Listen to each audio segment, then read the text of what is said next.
Executives View, the sports podcast where the stakes are high and the debates are fierce. Please welcome your host, Aaron Sirius Simmons, alongside co-host Barry DeVille Jordan. Each week, we bring you into the boardroom where the elite minds of sports converge. From the gridiron strategies to the business behind the ball, we tackle the hard-hitting questions and give you an insider's perspective. So pull up a chair and join us at the table where champions are made and legends are born. This is the Executives View. Let's get down to business.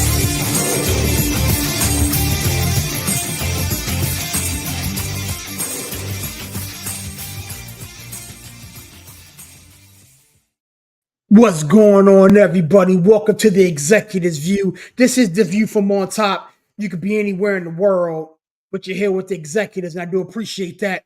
You guys know how I get down. If you see the show, share the show. We're all over the place, man. We on Facebook, Instagram, TikTok, Spotify. We're doing big things in big places, and definitely want to take everybody along for the journey. I don't do this by myself. I got a slew of brothers that are sitting here ready to chop about everything around the world of professional sports. My man Chandler's in the building. What's going on, Chandler? How we doing today, sir?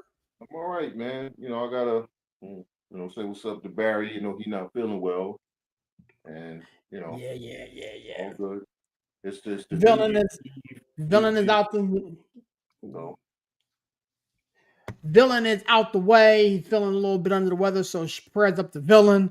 Hopefully he's ready to go tomorrow. We got a big show. We got a Yankee show. Villain and some other guys are gonna be on that joint. Larry's in the building. What's going on, my guy? How we doing, sir?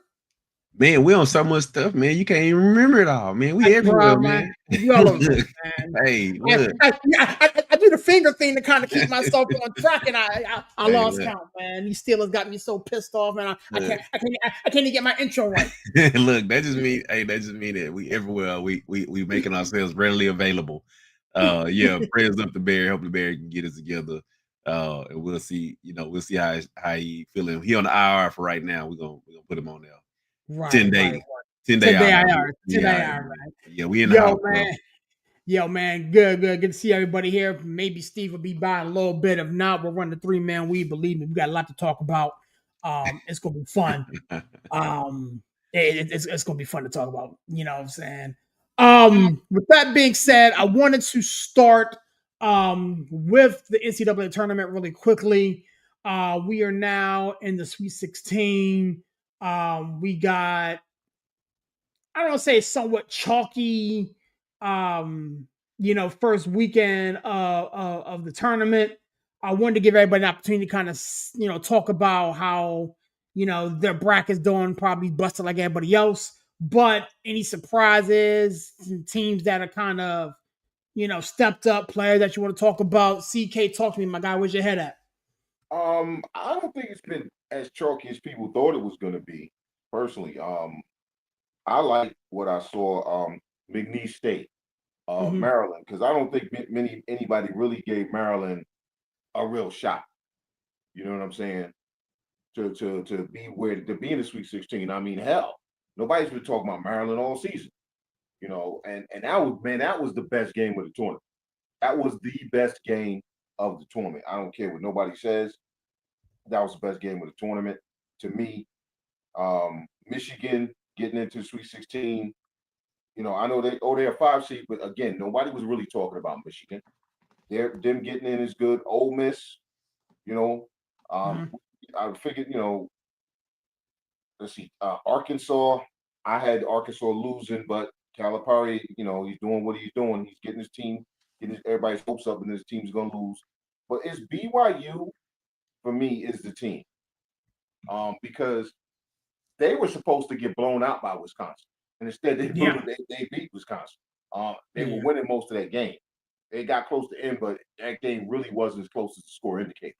So for me, on the men's side, it's BYU and Maryland are the two teams that I think have an opportunity to maybe get into the Elite Eight, maybe even the Final Four if things fall right for them with matchups, because those two teams, they have some young guys, they have no fear, and they have decent coaching, But McNeese winning and some of the like I said, the Colorado State game. Colorado State, the kid Clifford, Neat Clifford, I think his name is. Yeah. Looks like, I'm telling you, he looks like the Marquette version of Dwayne Wade when you see his game. So there's some kids coming out of this tournament that are going to be draft, because everyone's, oh, this ain't that great a draft. This is going to be a really good draft. There's some really good players in this draft, and people are getting to see them. But for me, like I said, it's BYU and Maryland on the men's side that I think are the teams that I would say surprised me the most. I'm not shocked, but I am surprised that they got this far. I got you. We'll go over to the women's side here in a minute, but I wanted to give Larry an opportunity to talk about, what he wants to talk about. I swear to goodness, if he mentions Duke, I'm muting him. I'm not. My trigger finger is kryptonite. I ain't playing with y'all. I'm in the mood. Look, man, they're number one seed for a reason. They're number one seed for a reason, bro. Hey, look, that was actually that game was actually better than what the score indicated, bro. And like I knew it was gonna be a little personal with them playing against Roach. Look, hey, they like I said, man, I'm skeptical because Shire has not proven that he can get them to that, Final Four yet, right? To me. But like I say, y'all love or hate, I love them, love or hate Duke, whatever you say, man. Them boys is balling, bro. And like I told man, when they won the ACC championship with our Cooper flag, that's what let me know, okay, maybe they are ready to really, play and not kind of fizzle out like they normally would or rely on their stars. Because we all seen the RJ and Zion team. They was RJ and Zion and nobody else. So, like I said, I think they got a nice nucleus of players on that team, but we're gonna see what's gonna happen. It's getting a lot tougher. The other squad that really showed some metal to me, regardless of y'all like them or not, but U of H showed some metal, and them boys is playing defense. Like U of H, that Gonzaga team was pretty good, bro, and they grinded it out, man. Hey, and I thought they were gonna fold because they gave up that lead, but hey, they weathered the storm. Of course, you got to give big ups to McNeese State. They Cinderella, they slipper came off, but you got to give them their props. Hell, I know Uncle's about to ready to pull out whatever hair he might got left on his body, but that St. John's game was good, bro. That St. John's game, it was a good game, man. Hey, like I said, man, can't nothing top that Maryland game. That Maryland game was the game. No. The Maryland game was decent. I mean, it got really, really good late. Last second buzzer beater, this, that, and the third. I think if you wanted to get technical, that St. John's game was the best game up until that game. I think that St. John's game was really, really good. Yeah. And I really enjoyed Arizona, Oregon. Kind of going backwards a little bit. That was really good. And the way Michigan, Texas Tech, that game got ugly late. But that was a really 1-2 possession ball game until the latter portions of that ball game. So look, I don't know about y'all, but dude, I don't know how Auburn been winning. Dude, they've been sloppy winning. Like, man. It's a Bruce Pearl team, bro. It's a I hate to say it. Yeah. Dude, but like if you think about it, dude, like to say that they are number one seed, if they was probably like a 2 or maybe a 3, I think they wouldn't be in. I think they'll be out. Yeah. If they face some tougher competition, they would be gone, bro. Because they've been barely skating. When I looked up, I think they were playing in that first round. They were playing somebody. I forgot who it was. And I looked at the score and I flipped to the game. And they was only up by like 5. It's like you're playing a 16 seed, and you up by 5. Like, what's going on here? But yeah, dude, it's like this. If your bracket ain't busted right now, man, you might have a genie in the bottle. Because one of my brackets is at like 9%, and I think the other one is at like 30. 72%. 72%. I mean, Billy hit the nail on the head.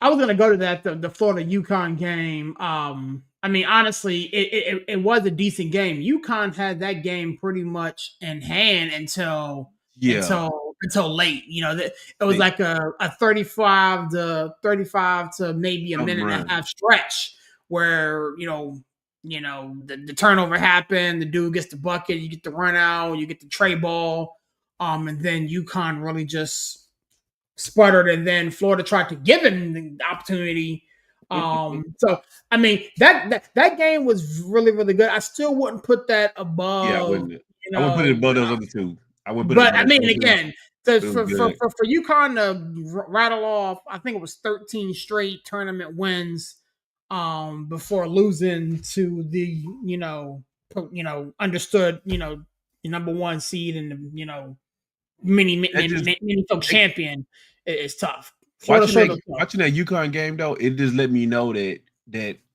they got there from coaching. They don't have the star power like they used to. Well, yeah, that's the whole thing. Is that team that how they lost their games, how they lost most of the games this season. They lost games late, mental mistakes, mental errors. They have guys who don't know how to win yet, and it doesn't help that their coach constantly refuses to just say, "Hey, the other team was better than us." He always has an excuse as to why his team lost. How are you gonna make a team mentally tough when you constantly make excuses? And listen, Danny Hurley, great coach, all of that, dude. All I've heard this entire season from the very first weekend of college basketball, where was that tournament? That was, I think, was it Hawaii? The tournament he was in, and he complained. He said, "Oh, they lost because of the scheduling, and we had to play this many games, this many days. Everybody had to play the same schedule, bro." And you mean the schedule? You mean the schedule and time of the games didn't matter? Yeah. What are the odds? Listen, this is what this man said. That's what he said. He's been making excuses since the beginning of the season. I mean, he was laying that foundation for the alibi. And dude, I mean, because think about it, how many times you seen in the last 2 years a UConn team go up by 10, 12, and they don't run it up to like 20, 30. Yeah. Dude, you normally would see that because that's when the talent kicks in with the coaching. And for them to give up, they was up by like 12, I think. And for them to give up that lead like that, bro, he don't have a level of players that he's been having.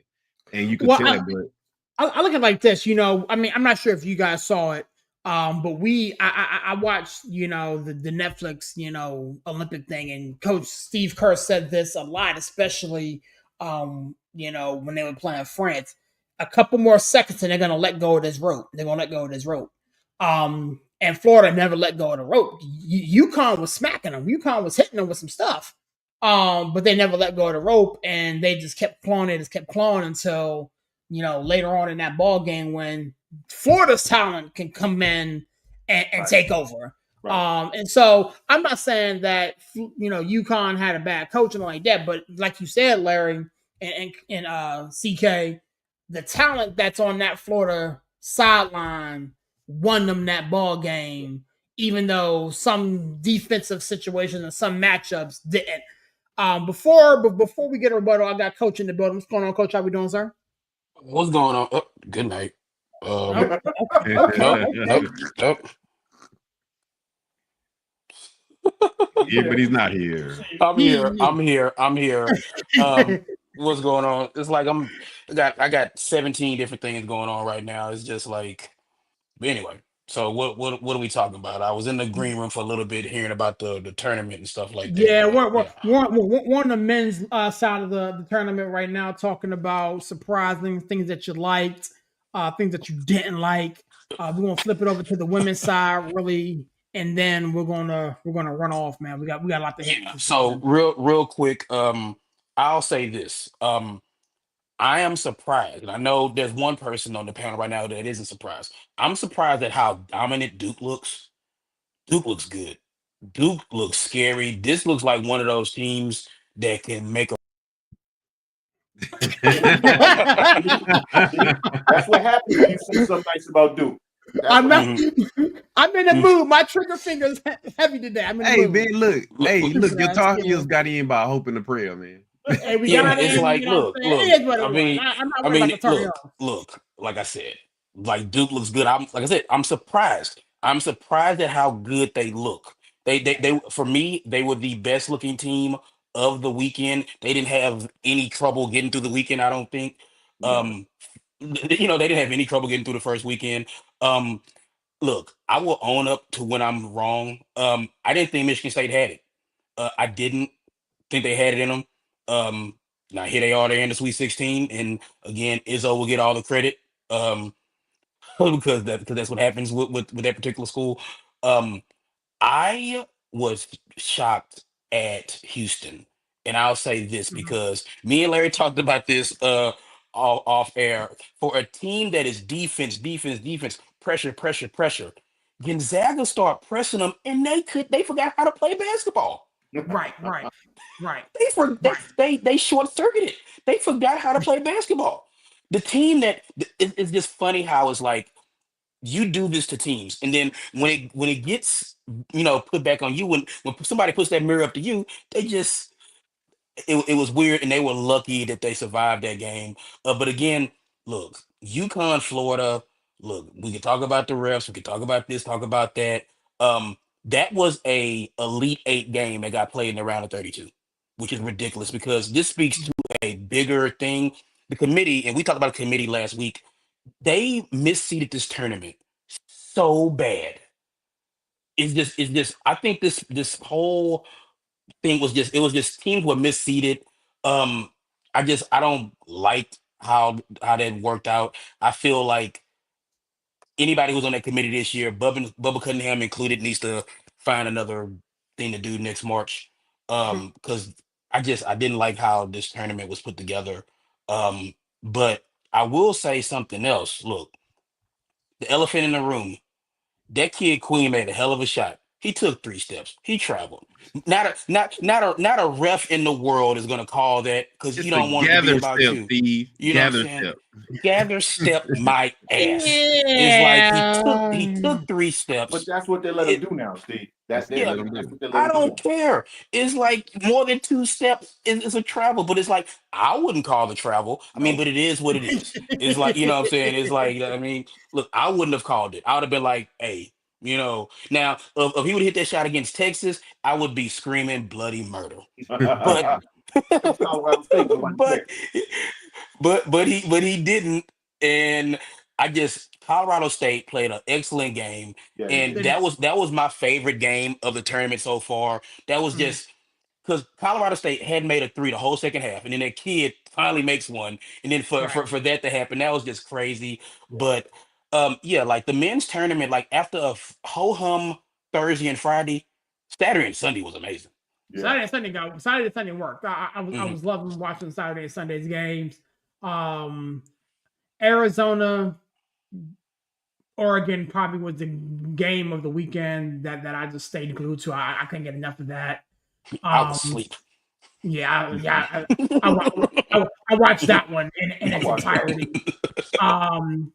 But for me, gentlemen, I mean, I live here in the DMVs, so shout out to Maryland, for finding a way to get that done. Um, who else? I mean, St. John's, Arkansas. At some point, and again, Chandler, I ain't trying to trigger you, bro, but at some point, I gotta stop being shocked about what St. John does in the tournament. Yeah. That's why I wasn't surprised that they lost. Because this is really what St. John's does is they build your hopes up and they flame out when they shouldn't. I'm not gonna take nothing away from Arkansas though. The Arkansas team has been playing well. Yeah, So but it's like I'm not gonna take anything away. Like as much as I don't really like Kyler Perry that much, but like I mean this Arkansas team's play well. And it's funny, going into the SEC tournament when Kyler Perry, a guy who's been there, done that, was like, you know what? These postseason tournaments don't really matter. I'm trying to get my guys ready for the tournament. And he caught a lot of flack for that.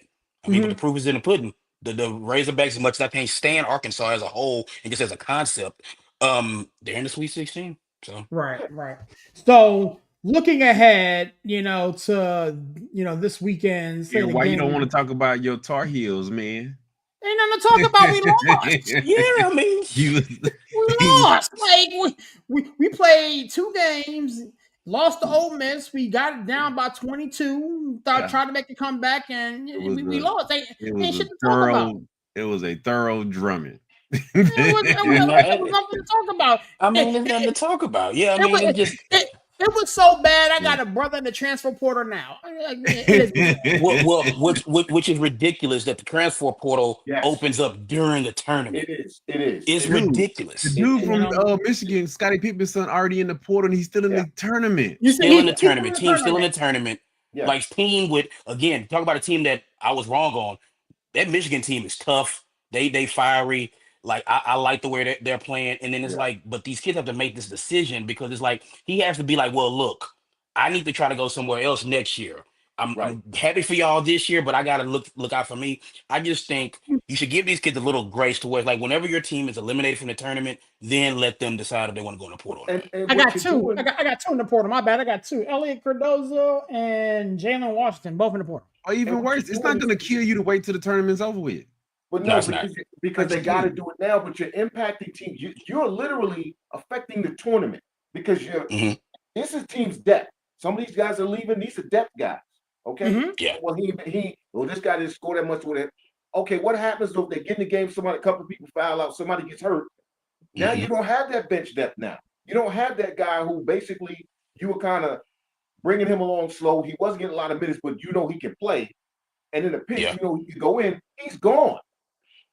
So a team loses because they don't have the depth because that kid had to make a decision for his future and leave.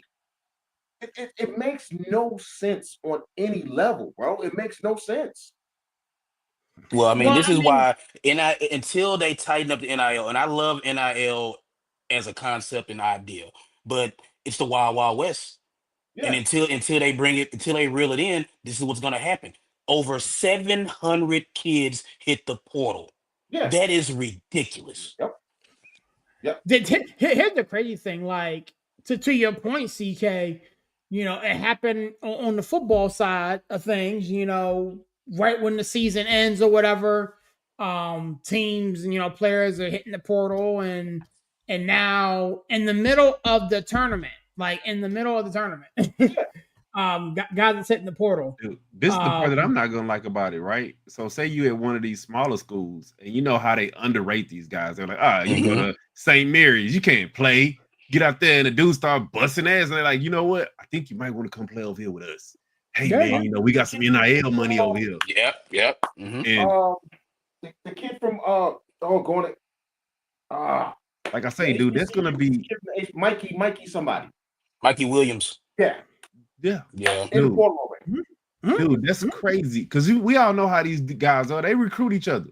They over hmm there, dapping them up when they game over with, and they probably, oh man, here's my number, bro. DM me, bro. DM me, bro. You I'm know when worth they're the going to deal for change you. it? What happens when one of the star players who wants to leave that school, right, gets offered a bag at another school and he's already got one for that? He's like, well, I'll leave after this tournament anyway. And they offer the transfer portal opens and they throw the Yeah. whole bag at him, and he says, "I'm out." Yeah. take his clothes off in the warm up line, everything. I I mean, mean, Yeah, I mean, somebody on the yeah, level but I could of see a scenario in which, again, like let's just random team, Arizona. yeah, Arizona has a superstar freshman, whatever like that, and then it's like here comes Texas Tech with all that money, and then he like, you know what, guys, like I know I'm leading the team with 19 points a game, grabbing 8 or 9 rebounds, but Texas Tech just offered me $4 million. Y'all I have a gotta good go. one, I gotta you go. know. Yeah. yeah, Or yeah. go I even mean, I go even worse. What if you own the squad, you still in the tournament, and like you say, oh, Texas Tech offered me that bag, but we gotta play Texas Tech next week. I don't think I'm gonna play that hard. I don't right. think I'm gonna Yeah, Yeah, yeah. really, Well, yeah, see, Larry, then yeah. that's something that's like illegal. Like yeah. I that's get like what you're saying, that's but point shaving. You know what I'm yeah, saying? but Well, that's what I'm saying. What if, like, take for instance, on Arizona, Caleb Love, right? Arizona. Mm-hmm, Mhm, yeah. What mhm. if somebody get all some $5 million, one of these other schools, and he bounces Dude, I'll go even before further. before their next game in the Sweet 16? Yeah, I'm not gonna even put the Scottie Pippen son, dude.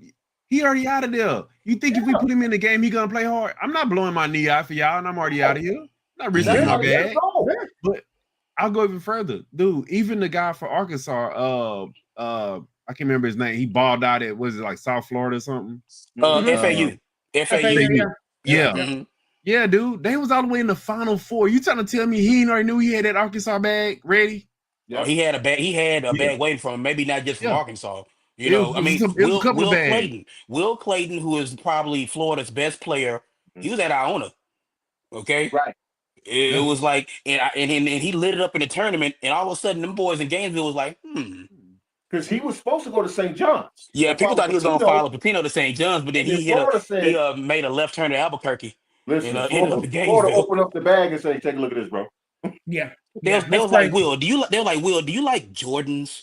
Hey, look, there's one more zero behind this. I think you're missing Right, one more zero, right, man. right. Yeah.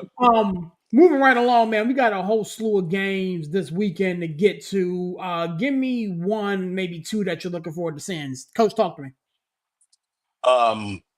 It's funny, like Auburn, Michigan, Yeah, which I think is gonna end up being a really good game because I think we and a lot of people were burying Auburn.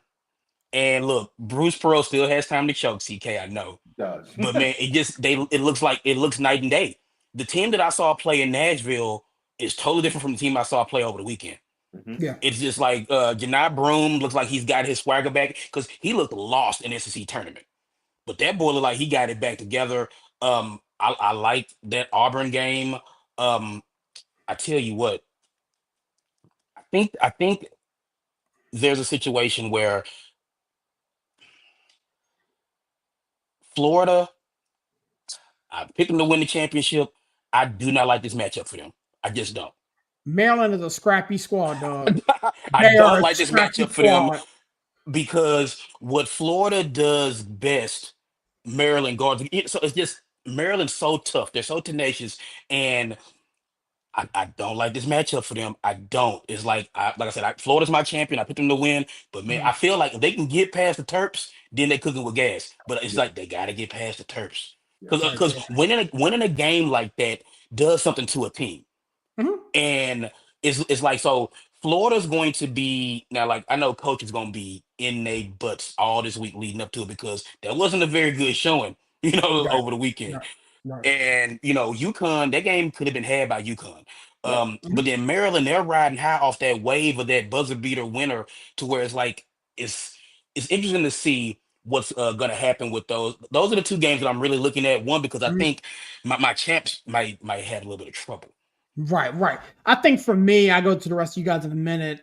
I'm going to that Midwest bracket and looking at Kentucky, Tennessee.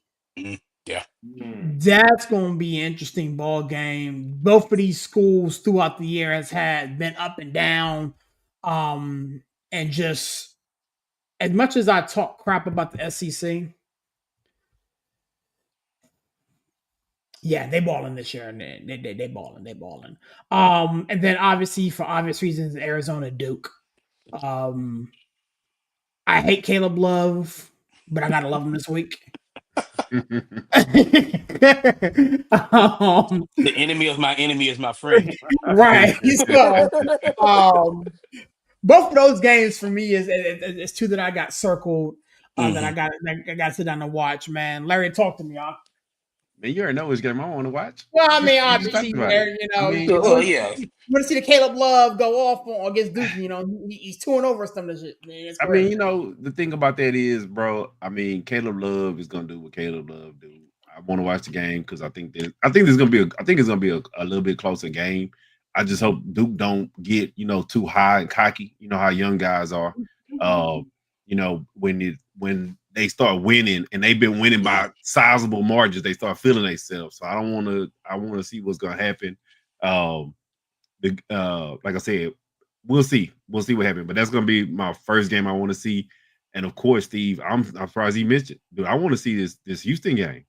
Dude, I want to see if they make adjustments to that end of the previous game because Yeah.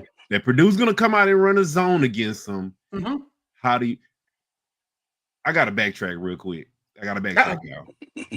Because I know we're going to CK first, but it is starting to really show watching these tournaments. Are they really developing these guys? Or are they just trying to get them to the next level?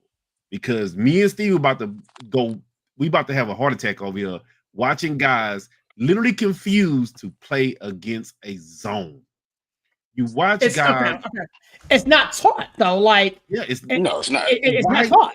but why is it not taught? Because in these tournaments, guys are gonna play zone. The Dude, ratio, the ratio of teams in the round of 64 that play zone and play zone successfully pale in comparison to man and other man concepts. But it's almost frustrating because, like I said, if your squad has better talent than my squad has, you know how we're gonna offset that? Zone. Mm-hmm. Zone you.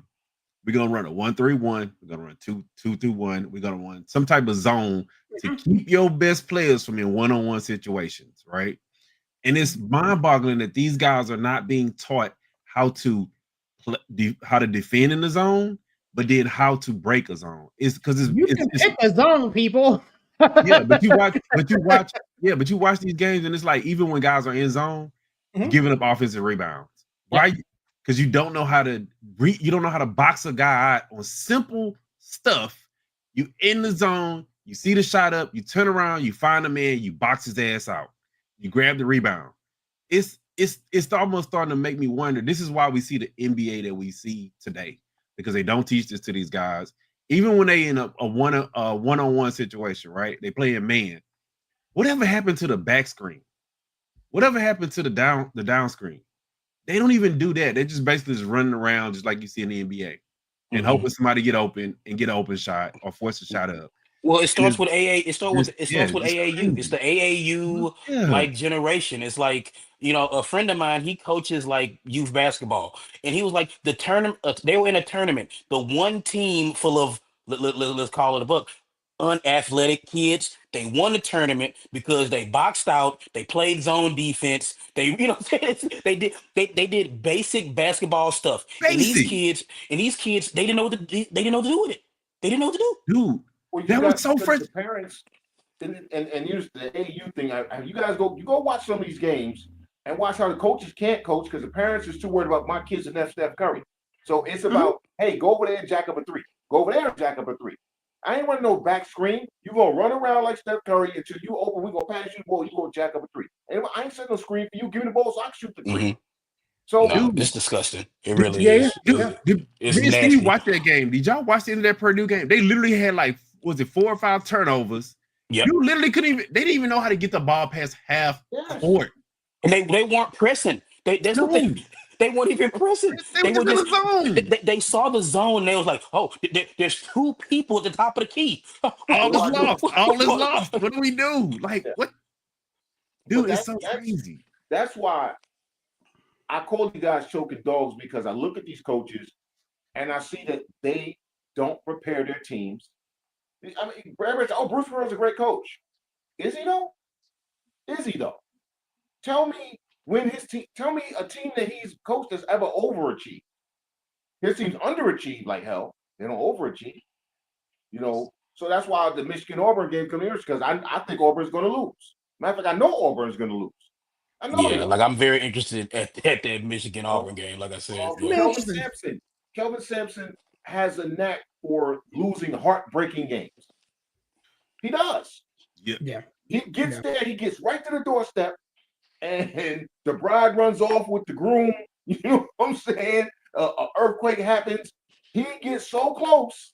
Yeah. To get in the ring, and then the sun explodes. Yeah.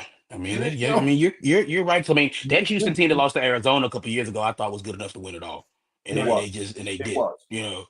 So yeah.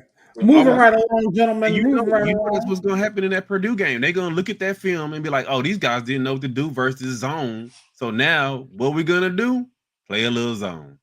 And Painter, who is a good coach, I mean, he doesn't have the championships and all the accolades of that, but I think Painter's a good basketball coach. So he will watch tape, he will plan, and Purdue will be ready. Yeah. Moving right along, man. Over to the you female forgot CK, side. man. You forgot CK, man. No, CK talked. I just said it. I said Michigan Auburn. Yeah, okay. He talked first. Stay in your lane. Let me drive this thing. Man, my my bad. My blood got all worked up talking about how they don't teach these dudes the fundamentals, man. Fundamental basketball, man. Basic basketball, man. Basic. I'm like, dude, I'm getting frustrated over here. I'm like, dude, it's a zone. Somebody flash to the middle. You need some cutters to go through behind you. Why are y'all sitting around here looking stupid? They stuck. They stuck. With that being said, moving right along to the women's side, before we get started, prayers up to Juju Watkins, man. I sat there and saw that. And That's tough, man. That's tough, man. I put it in the group thread, man. It's gonna be probably like 2 years before we see her back on the floor, man. Because just 18 months at least. based on the timing of the injury. So hopefully, she recovers well. Hopefully, her people around her can uplift her, keep her supported. Hopefully, maybe not, maybe JD Daniels. We'll talk about that later. No, it's just real quick. It's like, look, there's precedents of these young ladies having these injuries. Look at Paige Breckers. You look at. Mhm. I remember Ashley back in the Clark. day, Nakisha Scales had Yeah, a devastating ACL injury. I mean, but tough, it's man. just like it's something about the ladies basketball players tearing these ACLs. I wonder if there's some research or some Hey, medicine Steve, into that. It's like the ladies are tearing ACLs like Is it hey, the crazy. Steve. shoe they wearing or No. something? Hey, ESPN actually did a research on it, Oh, on really? Okay. how prone they are to tearing those ACLs, bro. I'll see if I can find it. And if I find it, I'll share it with Oh y'all. yeah, bet Yeah, because It was a it good. just It was seems a like good an read. abnormal amount of amount of these young ladies are tearing their ACLs or like just having these devastating like knee and leg injuries. It's crazy. yeah, It's yeah, nothing new. It's been going on for years. Yeah. That's what I'm saying. It's not And nothing yeah, it, new. yeah, It's yeah. something that in women's basketball. That's why I went back to Nakisha Scales way back in the days. Like Yeah. these I don't know what it is well, about with the kid, why it's so abnormal. It's a crazy amount Bro, of I mean, women's have you seen injuries. Cheryl Miller walk? Have She you still seen walk her with a walk? limp. She Yeah. still walk with a Hmm. limp. Yeah. well, what it is was, well, most of the research that when ESPN did the story on it, they were saying it's the structural of how women's legs are, mostly women legs are structurally made, and Hmm. Mhm. then that's why they prone to tearing ACLs. It is what it is. But yeah, if I find the article, dude, I'll send it to y'all so I can read Oh up yeah, on it. definitely shoot that in the chat. Yeah, for Yeah, sure. yeah, I need that. But looking ahead, I know we here at the Executives View, watch the women's game as much as pretty much the men's game. What stood out to you guys this weekend from the women's side? Chandler. You want to go first, sir? Yeah, you let Larry know. The fact that there are 3 black women head coaches Mhm. in 316 Oh yeah, Yeah. oh yeah. and a chance for 3 to get the Elite 8. Hmm. But the fact that USC, Kiki and Kennedy Mhm. and Raya, I don't know how to pronounce the young lady's name, so I don't want to butcher, so I'm gonna say it both ways. Um, Everybody got to see that USC is far more than just Juju. Yeah, Hmm. That's a squad. Okay. I still think Ryan they went can to get to work. the championship, but Mhm. Duke winning, Notre Dame winning, and easily, and Paige Buckets. Paige Yeah. Buckets has finally gotten to show the world who she really is, because the past 2 tournaments she's missed them because she was hurt. Well, She was hurt. She played last year. Yeah, but she Um, was still recovering. So yeah, basically, yeah, she yeah. wasn't really. This is the Paige Beckers that we saw as a freshman. Mhm. You know what I'm saying? Yeah, and this So is this is a blueprint that hopefully Juju can take because yeah, we just saw it with Paige. yep. Yeah, So yeah, yeah. So I yeah, mean, that again, Paige Beckers was her before Caitlyn did her yep. thing, hmm and so I mean, people sleep on Paige being that girl. Again, no disrespect to Juju and those other females in the field that are doing their thing, but watching Paige Beckers put on a master class like she's putting on this tournament is special. And again, I did the tournament. I actually had UConn beating USC in the Elite Eight. Mhm. And Lauren Really, Betts. I'm gonna say the yeah, name Lauren Betts. Get to know that name. That young lady, right. bro. Good grief, she is a monster. Good Yeah, yeah. lord. Oh yeah, yeah, yeah, yeah. Oh man. And read the story that they did about her, about what she had to go through to get to this point. This Hmm. was Yeah. as an 11-year-old, she was almost 6 feet tall, and you know how kids are. So she's been Hmm. dealing with. She has disliked herself because of her height most of her life. Mm-hmm. That's why she left Stanford, because one of the coaches kept calling her a big girl, and everybody told them, "Listen, stop saying that to her," and Yeah, they wouldn't yeah, stop yeah, saying. yeah, It, you yeah. know, so it's listen, this tournament, man, we are seeing some. Again, to me, the women's tournament is better than the men's tournament because we have so many stars on the women's side. That's what I'm taking away from the women's tournament. There are so many more stars on the women's side. than on the men's. There's like maybe 3 guys on the men's side that anybody knows, and there's 7 to 10 women on the women's side that are legitimate stars. I feel you. Larry, talk to me, my man. Where's your head at, man? This women's tournament is it's cooking with gas like we expected it to, man. Talk to me. Man, South Carolina, man, they finding a way to win, bro. That's all I can say. Finding a way to win, bro. Hey, you know what? That's who I picked to win it all. And it of wasn't course easy everybody versus was Indiana. It wasn't easy versus Indiana. huh? I said it wasn't easy versus Indiana. No, that's what I said. They finding a way to win, bro. Finding a way to win. I know we was all kind of looking forward to that Page versus Juju matchup, but of course, I think it still be a good game. We'll see what happens. If I mean, again, USC has some. I don't want to call them dogs, but USC has some hoopers. Yeah, the thing that for me with the women's is, man, like, hey. Love the men's, but oh my god, they need to stop putting these 1 versus 16s in the women's because boy, them games be them games be smoked, boy. Hey, that's not fair. That's not fair. Hey, it don't even be fair. Or the 2 versus 15, like you want to beat this squad 103 to 34. Yeah. And they probably could have been worse than that because they put in like third stringers. Yeah. And they do that. They'll put in the third string in the second half, and they still smoke checking people. It's like they be like, "Look, hey, you little girl over there, can you dribble a ball? Get in the game." It's like get the water boy, get him in here. That generic jersey, they probably just have like a 0 on it, no name on the back. Hey, you put that jersey on, go get in the game. Man. But that's the thing about it. I think the women's game doesn't really start cooking up to Sweet 16 and beyond. That's when they really start kicking up. But I'm not gonna talk about teams. I'm gonna say this, y'all.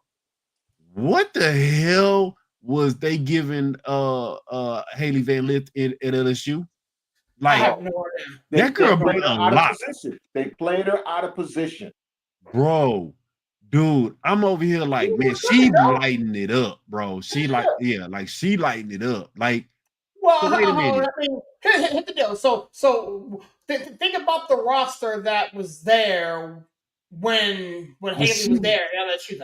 But even when she was at LSU, she looked like she was out of sync at times. That coach did not fit her. That coach did not fit her. Asked her to do things that really weren't in. She had never been asked to do, and then she kept getting blamed anytime something went wrong. Yeah. And then you got to deal with all them personalities over there too. Right. And now it's like, hey, you be you, do whatever you want to do, and you play your game. And that girl been cooking, bro. Like they're a balanced squad. I mean, you got 19 from Sedonia, you got 18 from Davon. I mean, Agnes at 23, Haley herself at 16. I mean, they're a balanced squad. They balanced, but I looked at that game, bro. Dude, she controlled that game, bro. Dude, she been balling, bro. That's what a point guard she been balling, bro. Well, when I tried to say nice things about TCU last week, y'all made fun of me, Larry included. Larry, like, you love everybody. It's like, no. It's like I tried to tell y'all. No, I think I said LSU. I said LSU. That's the one. Hey, I think we all want LSU to fall on their face. Not TSU, not TCU. I said LSU. No, I said last week, Chandler and Sirius can both back me up. Last week, I was saying very nice things. I was the first one to bring up. I was like, hey, y'all, I like a team we need to watch out for is TCU. Yeah. I was like, I'm just saying, not to pat myself on the back, but I was like, hey, because I watched them. I watched a lot of the Big 12 tournament. I was like, man, this TCU team, they can make a run. They're good enough to make a run. Now, it's funny how in men's basketball is no big thing. Look, TCU, they hit the portal hard. Okay. They rebuilt that entire team because the TCU team last year was awful. They might have been one of the worst teams in the Big 12. So then you fast forward to this year, and it's like you get Haley Van, you get all you get Sedona Prince, who probably shouldn't be playing basketball. She should probably be in jail. If you don't know nothing about Sedona Prince, people watching, if you don't know nothing about Sedona Prince, look it up. She should probably be in jail and not playing basketball. But that's a story for a different day. But yeah, again, like Maryland and Alabama played one of the best women's games I've ever seen. Just going back and forth, double OT. Like it Yeah. was crazy. That game had a little bit of everything. Okay. That game was crazy.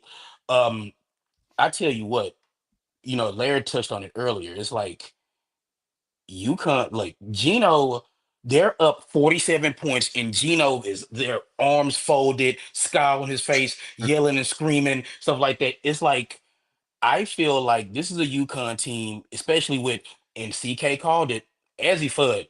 She's Yes. back.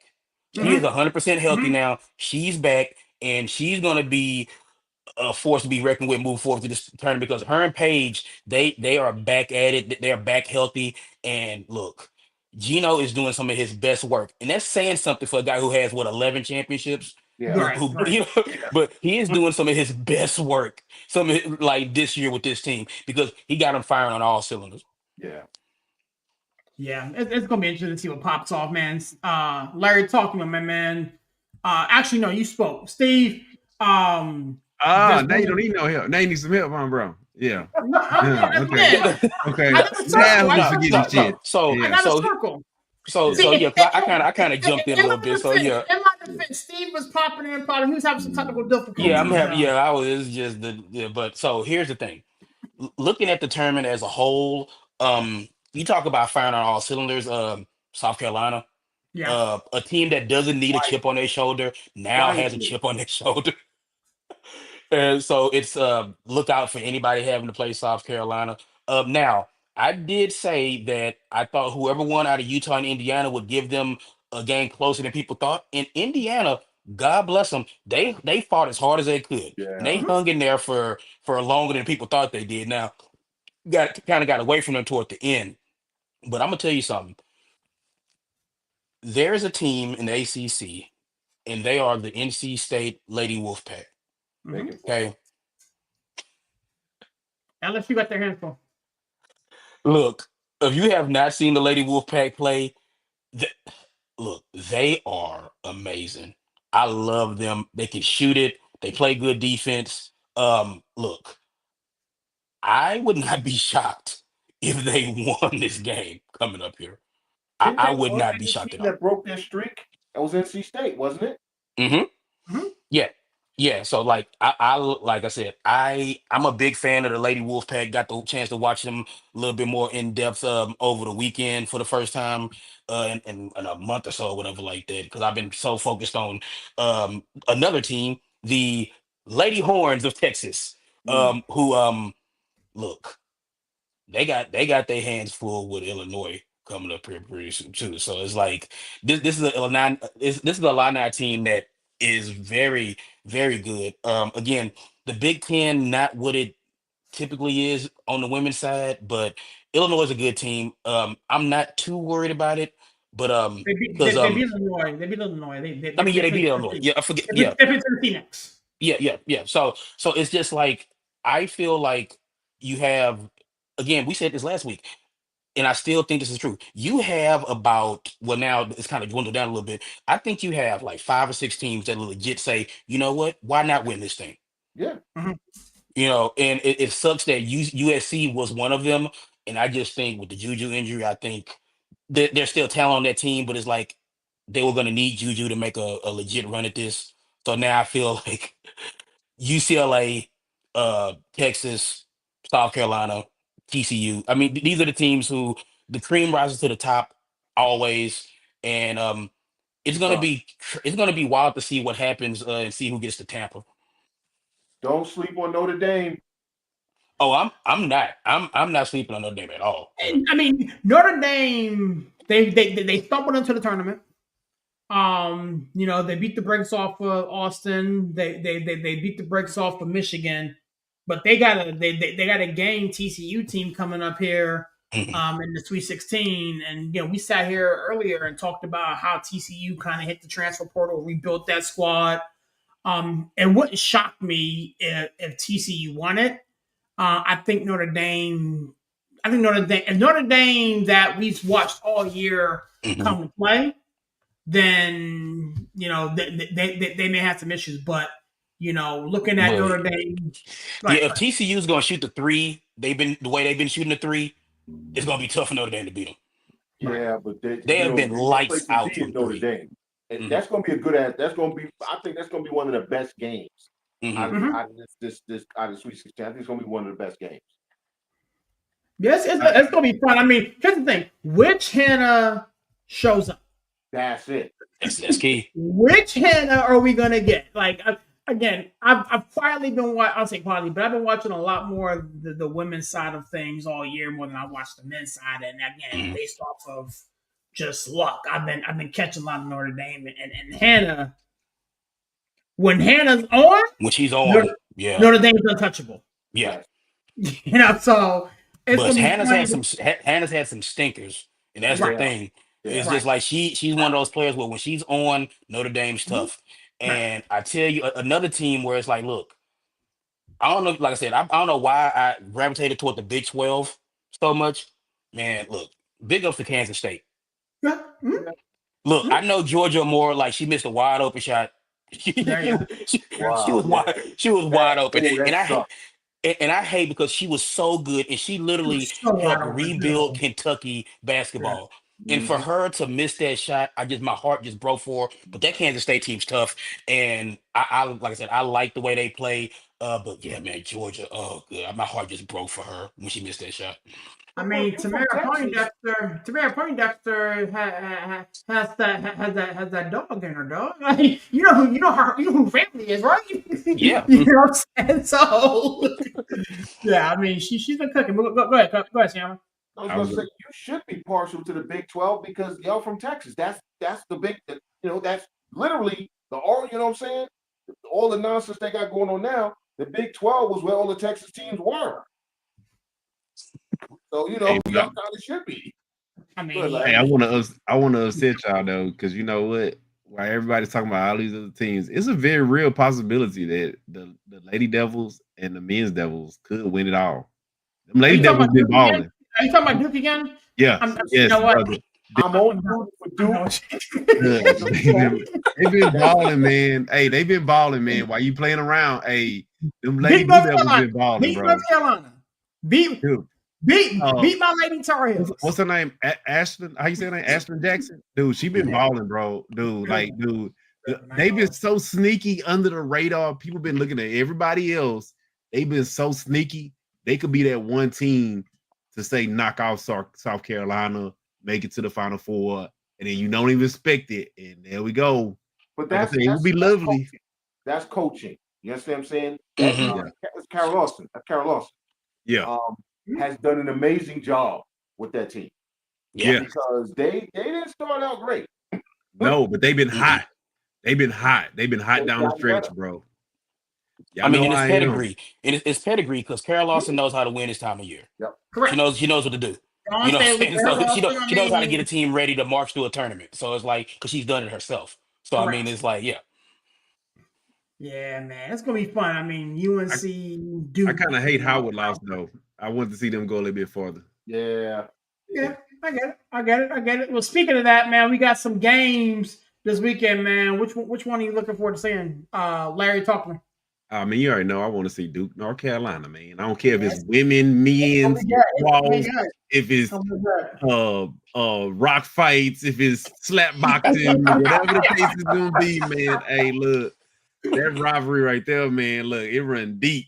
Like y'all think it's a game, but I don't mess with Aaron as much as I mess with one of my boys, man. He a big Tar Heel fan. Every time, no matter what it is, it could be football, whatever. I see him. Let's get ready to rumble. Yeah, it's That's gonna a be that's a rumble fight right there, bro. But that's what I'm looking forward to seeing, man. I feel you, man. CK, talk to me, man. What game you look forward to seeing this weekend? Uh, the TCU game. That's gonna be Mhm. a hell. TCU. It's I gonna be think a good that's one. gonna It's be. gonna be a good one. TCU Notre Dame, man. We just spoke about it, man. It's gonna be good, man. Coach, where's your head at, bro? Yeah. Like I said, I just got through talking about like how much I like TCU. So of course that's the game I'm looking forward to because Yeah, this is a game where I mean let's be honest here, fellas. It's like whoever wins this game has a real good look at it. Like they have a real good look at it. Like, and I feel like this is one of those games where again we talk about like seeding and like is the team seeded right? It's just this is one of those games where it's like, man, this is an elite 8 game and we're getting in the Sweet 16. Yeah, And yeah. I, this game should be for who gets to go to Tampa and not get a step closer. So it's just you can complain about the seeding all you want to, and I've done plenty of that tonight. But it's just, Mhm, man, I'm looking forward to that game because it's going to be two very. I think of the matchups in the Sweet 16, I think these are the two most evenly matched teams. Yeah. And then when we have a situation like that, where again on the men's side, Colorado State and Maryland, the reason why that game was so good because even though they're Colorado State and there were two evenly matched teams. There were mhm, two teams that literally, when you put a mirror up to one, you see the other. Mhm. So when you have matchups like that, that's when you usually get the good stuff. Yeah, so I think that game is going to be fantastic, and amongst the other games, going to be good. And of course, like anytime Duke Carolina plays in anything, mhm. kickball, jacks, it's going to be Nice. entertaining. Whatever. Hey, It's going to be entertaining. hey. Yeah, I mean, honestly, as a Tar Heel fan, I'm looking forward to that one. Off the beaten path, I'm shocked. My Texas squad didn't get mentioned here. This Texas Tennessee game is going to be interesting. Oh Because I'm not looking yeah, forward to it. It's, yeah. it's going I'm to be very dreading this interesting. game. That's why. Yeah, That's why you asked me what game I'm looking forward to, sir. I did. That's why. Yeah, Dude, that game's going to be interesting to sit back and watch, man. I'm curious to see how Tennessee defends. If they're able to get pressure, which Madison Booker and what she does, if she gonna get any help from her friends at all. Oh, does She she can't Um, do it show by up? herself. Yeah, Does she you know show what I'm up? saying? Right. So I mean, it's this Texas team can win it all, can go deep. It Mm. wouldn't shock me if Tennessee knocked them off. yeah. the only thing I'm gonna say, y'all, that because we talking about games we want to watch. The only thing that I hate, they scheduling. They got to get this Yeah. scheduling together, bro. Mhm. Because you cannot have the men's and women's games overlapping, bro. This is Yeah. it's not fair to neither one of them. And like you Nah. say, if you somebody and you trying to watch one or the other, bro, and you having to pick, it is whoever is over the scheduling, they need to just say, you know what, we are NCAA. And it's Mhm. almost like when you watch Straight Outta Compton when he was telling Ice Cube was like, man, we making the fans choose between us. You're making basketball fans have to choose between, do I watch this women's game? Because this might be a really good women's game, but damn, the Mhm. men's on too. Like, I get it. I mean that's why they staggered. I mean, like the Texas Illinois game that was at like 2 o'clock in the afternoon. I literally missed most of the game because I was at work. Because the game coming at 2 o'clock on a Monday. So they try to Yeah. Yeah, they, but they do try to stagger it they a little try to, bit. but I then mean, but it's like, yeah, they do start to overlap a lot of stuff, and it's like, man, why are y'all having one of the biggest women's game on at the same time one of the biggest men's game on, and we're trying to Mhm. have this decide. And of course, they always get a women a short end of the stick, so it's like, okay, I Right. got Right. men on TBS, True TV, TNT, CBS. ABC. Now I got to They got tune the, to they got ESPN two, they and got the women I got to on ESPN Deportes yeah, I and got to go find the women's game, yeah, and it's right. yeah, like, yeah. They got him on the Cinco. You know yeah, what I'm Right. saying? It's like, yeah, it is like, why get these women? And Steve, I know how you feel, how you think I feel about women's basketball, but dude, real talk, give them prime slots. They can be on alternate days of the men or something, or start their tournament a little bit earlier. Start it Mhm. on that Monday or something. Push they conference championships up a little bit. Find a way to put them in prime time slots on prime networks. We don't have to go figure out where they playing at, what time they playing, or if they overlap in the men's game. We're like, oh shit, dude, it was like 2 games on doing that UConn game, bro. I was like, flip, flip, flip, flip, Mhm. flip, flip, Mhm. flip. I'm like, dude, like, I get it, it's UConn, they defending national champion, dude. A lot of people that probably wanted to watch the women's UConn game was watching the men's and having to flip back and forth. Give them the opportunity to be, like I say, you want to put them on the stage, put them on the I stage, mean, but man. the games on ESPN and the ESPN family of networks is just again, it's like they're on at 2 o'clock in the afternoon on a Monday. Yeah, Yeah. that's what I'm saying. And then that's why the ratings, are in the toilet because it's just like most people are at work or doing Yeah, things, whatever like that, to where most Right. people can't sit down on a Monday afternoon and watch a basketball game. Right. Right. Right. dude. I I mean, mean, and I get I it because mean, that's yeah. not. I mean, the men's is like that too. Because I luckily I work at home, so I could watch the first round at 11 o'clock in the morning on a Thursday. But even still, when you get into the weekend games, it was a lot of overlapping, which Hmm. that's not fair Mhm. to the women, bro. Don't let them overlap like that. The Yeah, Yeah. scheduling for they sure. do is ridiculous, no matter, and it's across all sports. The way they schedule these games is ridiculous. It Yeah, really. Yeah. make it make sense. Like serious thing, make it make sense. Is. Like, dude, I'm being for real, dude. Like, that's like if you had the a women's Final Four game on the same day of the men's championship. That should not happen, bro. It shouldn't happen. It shouldn't And happen I at get it. all. The women's game is the championship game gonna probably be a day or two late after the It's men. all. It's usually on Tuesday. It's usually Mhm. literally Yeah, like on a Tuesday Yep. to yeah, like. but Mhm. think about it. You should not have a women's game interfering with a men's game. And now you're thinking about, okay, well, the men's championship is on, but damn, I got a ladies Final Four game. Which one do I watch? Right. Mhm. There should not be a conflict, and it Mhm. should not be where you have literally where there are I'm gonna say the blue bloods, like we say, blue bloods and men's playing at the same time that blue bloods and Mhm. women are playing. That should is way too much technology now. I'm quite sure you run through some AI, they can figure out some prime slots for everybody to get their fair share. But Well, no, like they I do said, just that. just start the games at 6. Don't start the games Yeah, at 2. Start the something. games at 6 to where most people you get more people watching them and stuff like that. But you know Yeah, why but they that's can't be done. overlapping either. You know why Not it's like done. that. It's There was done. no men's games on Monday. No, but I'm talking about on the weekend. It was a lot of Well, yeah, overlapping on the weekend. yeah. Yeah, Sunday was crazy. Sunday was awful.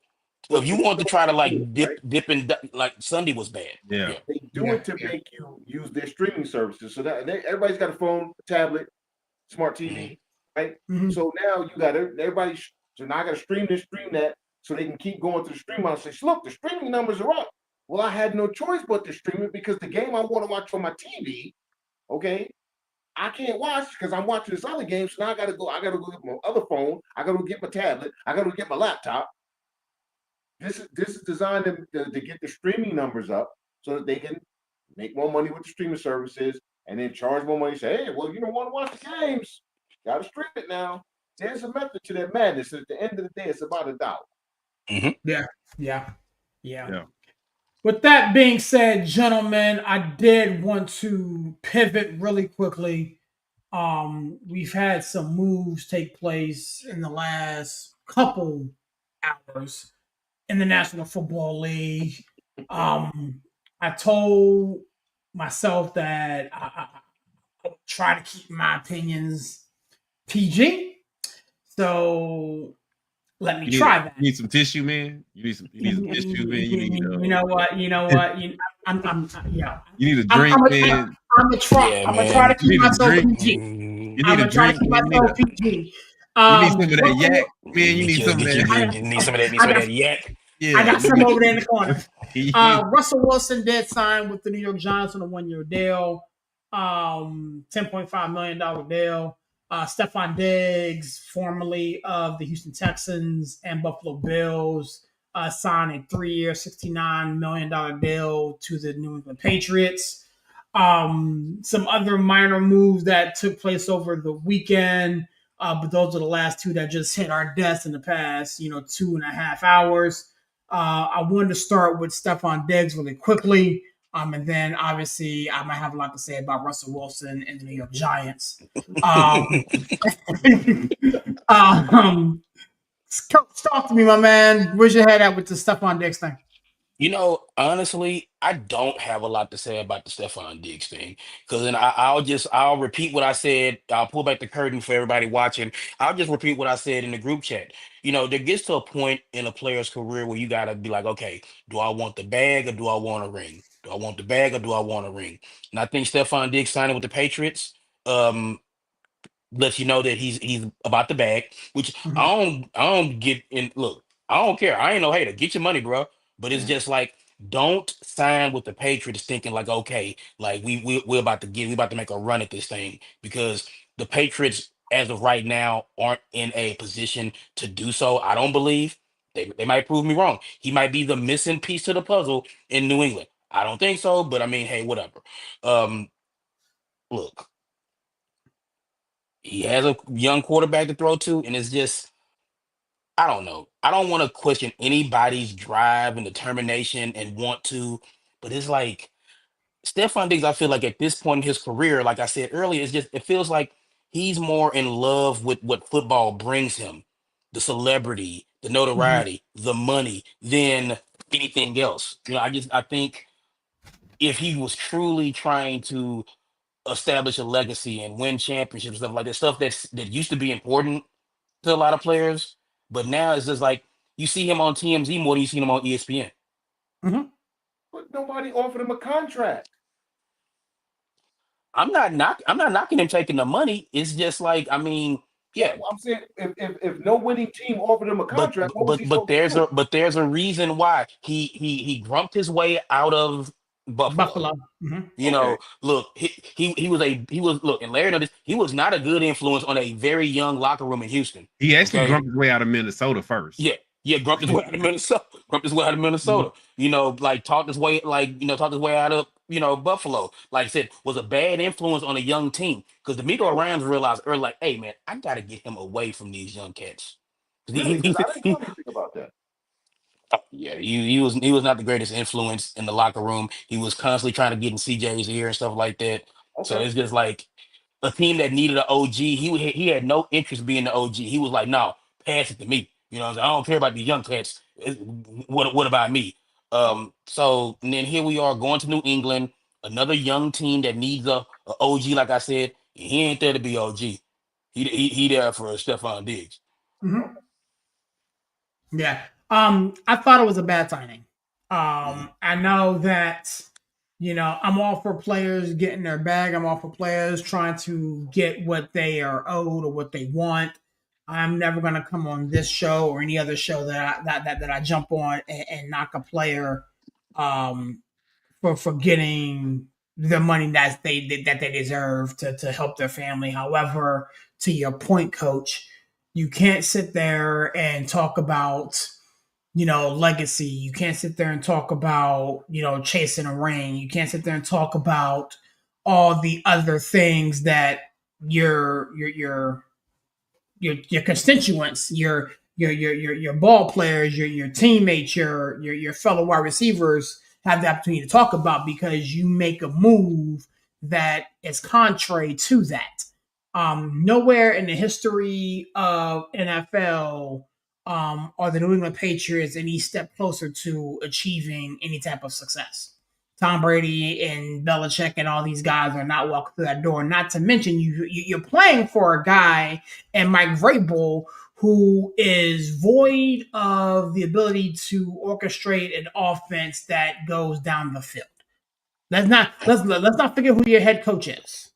Let's not forget what his pedigree is. He is a defensive minded coach. So you go from one defensive minded coach in D'Amico Ryans to another one in Mike Vrabel. Now again, I Sean like Drake McDermott is a May. defensive coach. Huh? Sean McDermott is a defensive coach. Yeah, Sean McDermott was defensive Yeah, coach. So, yeah. so like if you wanted to, elevate your status and your brand or whatever the case may be, whatever you wanted to do, you picked the wrong team. Now, again, I understand that to Chandler's point, no team was knocking on your door, coming through trying to hire you at the moment. But ultimately, if you are serious about this thing called winning.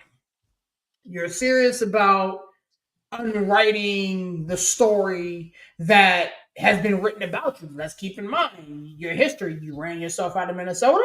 You hung out in Buffalo, whether you like Josh Allen and Sean McDermott or whatever the case may be. You found your way out of there.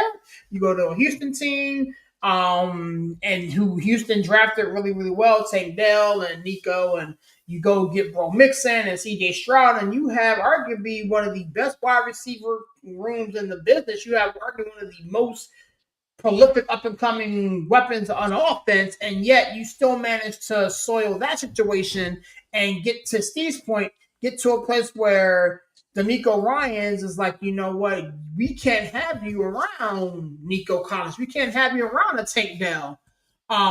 There's a problem there. There's a problem. So, and then you sign on with the New England Patriots. So, I think this doesn't end well. I'm not going to put Stephon Diggs in the bust category, but I said this in a group thread, and I'm going to bring it here. There are two places where wide receiver goes to die: Baltimore, New England. Baltimore, New England. And unfortunately, he's in New England. No, Talk I'm to not me. going to let you do that. I'm not going to let you do that. We can talk. We can talk. First of all, tell me a wide receiver that was any good that went to Baltimore. We're gonna put a pin in that one. Okay. Steve Smith actually had some good years in Baltimore. Yeah, we're gonna put a pin in that one. No one offered him a contract other than the Patriots. So you're talking about winning all you want. If no team that's a contender offers him a contract, he's got to take a contract where it's offered. Okay, it wasn't like he had a choice between the Patriots, this team, and this team. The Patriots are the only team that offered him a contract. The Patriots don't offer him that amount of money, CK. It's Okay. like I'm sure if he was going to take, and again, I don't want anybody taking less money, but it's like I'm sure there are teams that would have, like, he got 25 guaranteed. I mean, so this is a $25 million contract pretty much. So I mean, no one else offered him a contract. No winning teams. Let me put that out there. No winning teams, right? When we say winning, we're talking about teams that legitimately are Super Bowl contenders. None of them offered him a contract. Okay, so you could have signed with the Jets. Bro, miss me with the Jets. You could have signed with the Jets. The Jets weren't. The Jets are trash, and I'm a Jet fan. The Jets are trash. You cannot sit here and say no other team offered them a deal. No, I said no winning team. I said no winning team. Okay. Yeah, no winning team. Yeah, I said no winning team. So now I have to choose between bad situations, right? And bad situations? And pick the best of the bad situations. The best of the bad situations is New England. If they had given, and I can't remember his name, the coach last year who they screwed over, right? Thank you, Gerard Mayo. If they had done for Gerard Mayo what they're doing for Mike Vrabel, Gerard Mayo will still be there. Okay, they spent money for Mike Vrabel. They brought in players for Mike Vrabel. They brought in free agents. They're going to draft well. They didn't do that. But if you look at that roster, right now it's presently constituted. That's an 8 to 9 win team. Oh, and by the way, A.J. Brown played pretty damn well in Tennessee with Mike Vrabel. Mike Vrabel did not want him traded. He wanted A.J. Brown there. The general manager traded, okay, which led to Mike Vrabel being fired because he no longer trusts the general manager. So I'm going to say this. I think this is a really good signing for New England, and I think it's a great situation for Diggs if he takes advantage of it. Now, based on what y'all talking about what he did in Houston, I'm starting to feel like he might not take advantage of it. Okay? But in a vacuum, right? If you look at the team and the roster that he went to, they have some talent in the wide receiver room there. Again, young wide receivers, which again now gives me pause based on what Steve said. But if in a vacuum, this is a really good signing for New England. Now, if he brings all the rest of the nonsense, then it's a terrible sign. You understand what I'm saying? But if you look at it from a strictly football standpoint, for what he should do there, not what he will do, what he should do, that's a hell of a signing. Now, I wouldn't have offered him something that could give him $70 million, which again speaks to why he took it. But if you look at that roster right now, tell me that you don't think that's an 8-win team.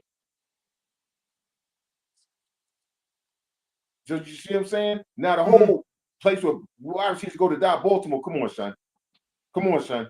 Because my man Zay is coming along pretty doggone good. Duvernay couldn't stay on the damn field. Okay, the other wide receivers they got were old at the time they brought him in there to Baltimore, and you had the offense coordinator whose name just left me, who refused to let Lamar throw the ball down the damn field. It was Greg Roman. Greg Roman. Greg Roman, who hates the forward pass. Okay, how do I know that? Because Greg Roman was offense coordinator for the Jets. At Larry one point loves Greg Roman too. Okay, Greg Roman. Hey, forward pass? Absolutely not. Right? He let cap throw. So Slanging that thing, boy. yeah, well, that was more hardball than it was Roman. But That cap. when it comes to Diggs, like I said, now that you guys have given me some more information, it really gives me pause. But from a purely football standpoint, this is a really good signing. But if Stephon Diggs, you know what? The only Diggs that's not a clown right now in the NFL is the one in Seattle. The one in Trayvon? Dallas. Uh, The one in Nah, Dallas. the What's one his that name? Quandre? Quandre? Quandre Diggs. Quandre Diggs. Yeah. But Trayvon's one in Dallas. right, that one he's a clown, and apparently Stephon's a clown. So it is what it is. Yeah, I still here's the thing with the Baltimore Ravens thing. I haven't seen a Baltimore Ravens receiver. I will say this: Zay Flowers is balling a little bit. I give Zay Flowers this, but the Baltimore Ravens tend to sign receivers that are past their prime, Yes. that don't have it anymore, and are Yes. trying to hang on for dear life. Like I like the DeAndre Hopkins now, but him in Baltimore right now, what does he have left? Like he could get 30 catches, maybe. Nah, I think he got a lot left in the tank, bro. Real talk. We'll find out. He getting the whole offseason. He getting the whole offseason, dude. Yeah, the whole offseason in Kansas City. No, he didn't. No, he didn't. He got traded at the trade deadline. Yeah. And look at the quarterback play he had in Tennessee. Dude, I think he got some left in the tank, bro. Did he get traded? I thought it was there. Nah, he got traded at the deadline, bro. Okay. So, I could be wrong. I like that dude. Larry, talk to me, my man. Stephon Diggs. So this was my thing, right? And I'm gonna say this. Steve Smith, bro.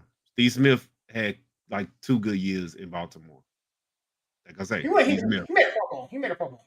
Yeah, Steve Smith. So don't discredit Steve Smith. But I was more shocked with the Diggs thing. Hey, Steve Smith, but that's because he was Raven. Yeah. He was doing some other stuff in Baltimore too, but we won't talk about it. Yeah, we can talk about it. Hey, listen, he's not the one who put it out there. All right, look, we're talking about football stuff. Keep it to yourself. I'm just saying. Go ahead. Football related and other football related dudes. You know what was the more shocking thing to me, bro? And y'all gonna be like, Larry, here go Larry being a hater. Once again, what you been hearing coming out of Cowboys? Oh, we need a receiver opposite CD. Oh, yeah, by the way, you know what? Your brother do play receiver, don't he, man? You know, I don't know, man. We need another receiver opposite CD, man. We could have just drove right down 45, man. You know, 45 freeway, man. You know what I'm talking about? Yeah. We just pull up to his house. How do you let a guy, and we all know, think about it. If he really want to chase a ring, I mean, I get it. Dallas got some talent. Mm-hmm. How do you let a guy who his brother literally plays on your team that's right down the freeway go sign in New England? And you've been saying all year you need another receiver opposite CD. What the hell? He probably would have took a pay cut to go play with his brother. I thought that's where he was going, to be honest with you. I ain't gonna hold you. Dude, that is so crazy that he probably would have did it, right? You know, and that's the funniest part about this whole thing to me. Is like, Jerry, yeah, all in, right? Yeah, all in. Okay. I mean, you know what? As much as you hate CD, I mean, as much as you hate some of the stuff that comes along with Diggs, he might have actually been okay with his brother there. He might be like, you know what? I'm gonna try to play hard because I got my brother here, and if I win a championship with my brother, that'd be good. And he would have not been the number 1. He would have been the number 2 behind CD. I probably would have maybe took him a little bit serious at that point and be like, hey, maybe they might do something in Dallas, but yeah, you let him slip on the cracks. But that was the first thing. The second thing, you know, I mentioned in the chat, like I said, I get the whole thing about, you know, him and the young receivers and stuff like that. And I get it. You know, Nick has, you know, tried to patchwork this offensive line. I know he's mentioned it, but he made a couple of signings. So he's trying to work on that offensive line. But outside of Nico, dude, Dalton Schultz maybe is not going to be the number 2 target next season. Like, dude, it's getting real thin in that receiver room in Houston. Like, I'm not playing. Like I say, Keenan Allen should be on the next. Keenan Allen should be on the next Smokey to Philly. Put it like that, to Houston. He should be the next thing. Like, On Michael Thomas, I'm still stumping for Michael Thomas. Dude, you missed me with the Michael Thomas shit. He been played in 4 I years. can't do the Bro. Michael Thomas Man, like which is crazy because it's like, man, look, when Thomas was cooking, boy, But he can't stay healthy. He can't ain't stay stay healthy healthy though. in Mhm. 4 5 years, man. Well, And, that's the Saints training staff too. It's like again, like it's a money laundering operation. We all know but that, and it's just like so. I'm He was I'm going to like Planet this. Fitness to get his like knees taped and stuff like that. Probably so. Michael It's like, Thomas would be the last dude I call because you probably could sign him for like a pack of Skittles and some peanuts or something. He probably take the vet minimum right about now. But it's almost one of the things when and I mentioned it before, and I'll say this so it'll lead into a series got to talk about. All of the contending teams, think about it, they've already shored up their receiver room. Kansas City brought back Hollywood. Ravens signed DeAndre. The Commanders traded for Debo. It's like all of the teams that had weaknesses that were contending for a championship that needed a receiver, all of those have already dried up. That's why I really was like, he going to Dallas. Like, that's the only team that I could even say that had talent that may contend on some type of level that he could have went to. But New England showed him that bag. And sometimes when your opportunities start drying up, it's like, well, I can't go here. I can't go there. Even the Steelers made that move for DK. So it's like he can't go to Pittsburgh. They needed a receiver. He can't go back to Devontae Adams. Yeah, he can't go back to he can't go back to Buffalo. he can't go back to Baltimore. Buffalo. He can't go back there. So it's like, what do I do at this point? Do I take the money, go somewhere else? And I think his opportunities just they ran thin. Now, I do hope that he go there and he grew up a little bit and he can, help them out because, dude, I like what I saw down the stretch from Jalen Pope. Like, like CK said, they got some talented receivers there. They just young. They need to learn how to play the game. But also, he needs somebody that can develop with Drake May because Drake May actually showed me a little bit more than what I thought he was gonna have. So we'll see what happens. I just, like I said, I find it funny though. I'm still finding it funny. Yeah, it's hilarious. It's hilarious. And like now, you got Keenan Allen, Amari Cooper, Deontay Johnson. I mean, that's the bag that's left. Yeah. I told you, dude. Y'all think it's a game, man. Y'all gonna learn what I mean when I say, man, when lights out at Fat Camp, a jelly bean is like steak tartare. Hey, look, would be good, but the problem is you only get him for 8 games, but you're paying him for 17. Oh, yeah. Oh yeah. So the best available now is Keenan Allen, dude. And he don't stay healthy. Yeah, but when he talking is, about health. Yeah. Hey, well, he made it through the whole season last year, and dude, Keenan Allen is a red zone target, bro. Yeah, miss me with that. Like Keenan Allen gonna do what Keenan Allen does. Well, you don't want Deontay Johnson because listen, when you can't get along in Baltimore, there's something wrong with you, bro. Dude, when you get cut 8 times in 3 weeks, bro. There's something wrong with him. Something wrong with you. Like I say, man, if you think about it, it's getting down to slim pickings, man. Yeah. It's getting down to where, like you say, it's getting down to where is maybe one guy who questionable. He got some stuff out there. Maybe we could sign him, or guys that like we gotta sign them and take a chance on them because they like a Michael Thomas. Tyler Boyd is out there. Yeah, like it's getting to that point where it's like the pickings are getting real slim, and teams are having to make a decision. Do you sign this guy, or do we go into the draft and we're gonna take a chance with a rookie? Or wait for the UFL. Because some of the wide receivers in the UFL, you might be able to grab one. I'm working trying to work their way I'm back. I'm working the game this weekend, actually. Okay. Yeah, they try. Some of them trying to work their way back, but I mean, but even still, it's just like taking a chance on a Michael Thomas because half of them trying to work their way back.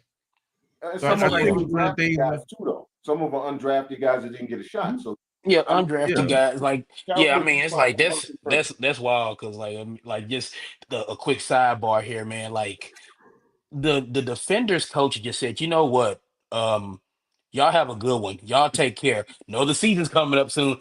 Best of luck to you guys. I'm gonna go ahead and get up out of here. Y'all be easy. It's like that's you don't see stuff like that happen in other leagues, and it's just like that just speaks to like just the structure and just things in the UFL. I didn't think it was funny, but I was just y'all man the Rock and tell him to get it together, man. It's wild. Dude, Steve, you could get roughneck tickets out here for like $12 and call 3 plays. Oh my God. Which is funny because it's like you know the only team in the UFL that really draws two like serious defenders draw. People go to those defenders games, and then the St. Louis team they had the stadium full to the brim in St. Louis, like the Battlehawks. Man, so it's like it's crazy. Like of all these teams and stuff like that, it's like it's only two teams that really draw, and that's DC and like St. Louis.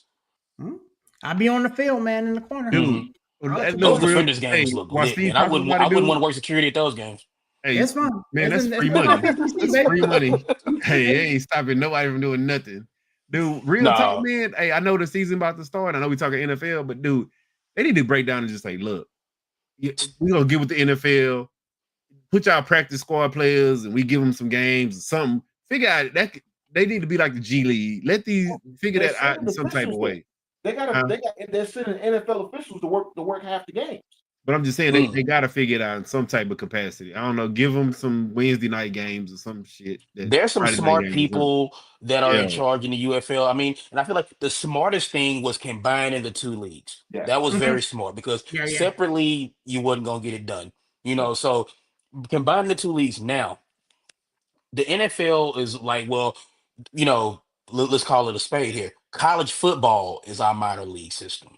It always has been, always will be. You know, it's not. It's an unofficial minor league system. Of the UFL can be like, look, guys, we need to strike some sort of like relationship here to where we can get y'all resources. You already loaned us the refs. We can get your scouting. We can get your training. We can get your know-how.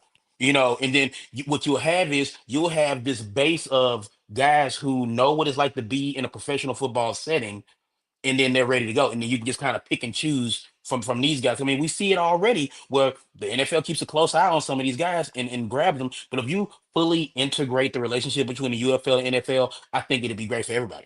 Dude, I'll go even further. Think about it. We always know cut down day. So instead of going from cut down day, it's not cut down day. It's okay. The Cowboys and Texans, they share this, you know, because it ain't that many teams in the UFL. They share this team.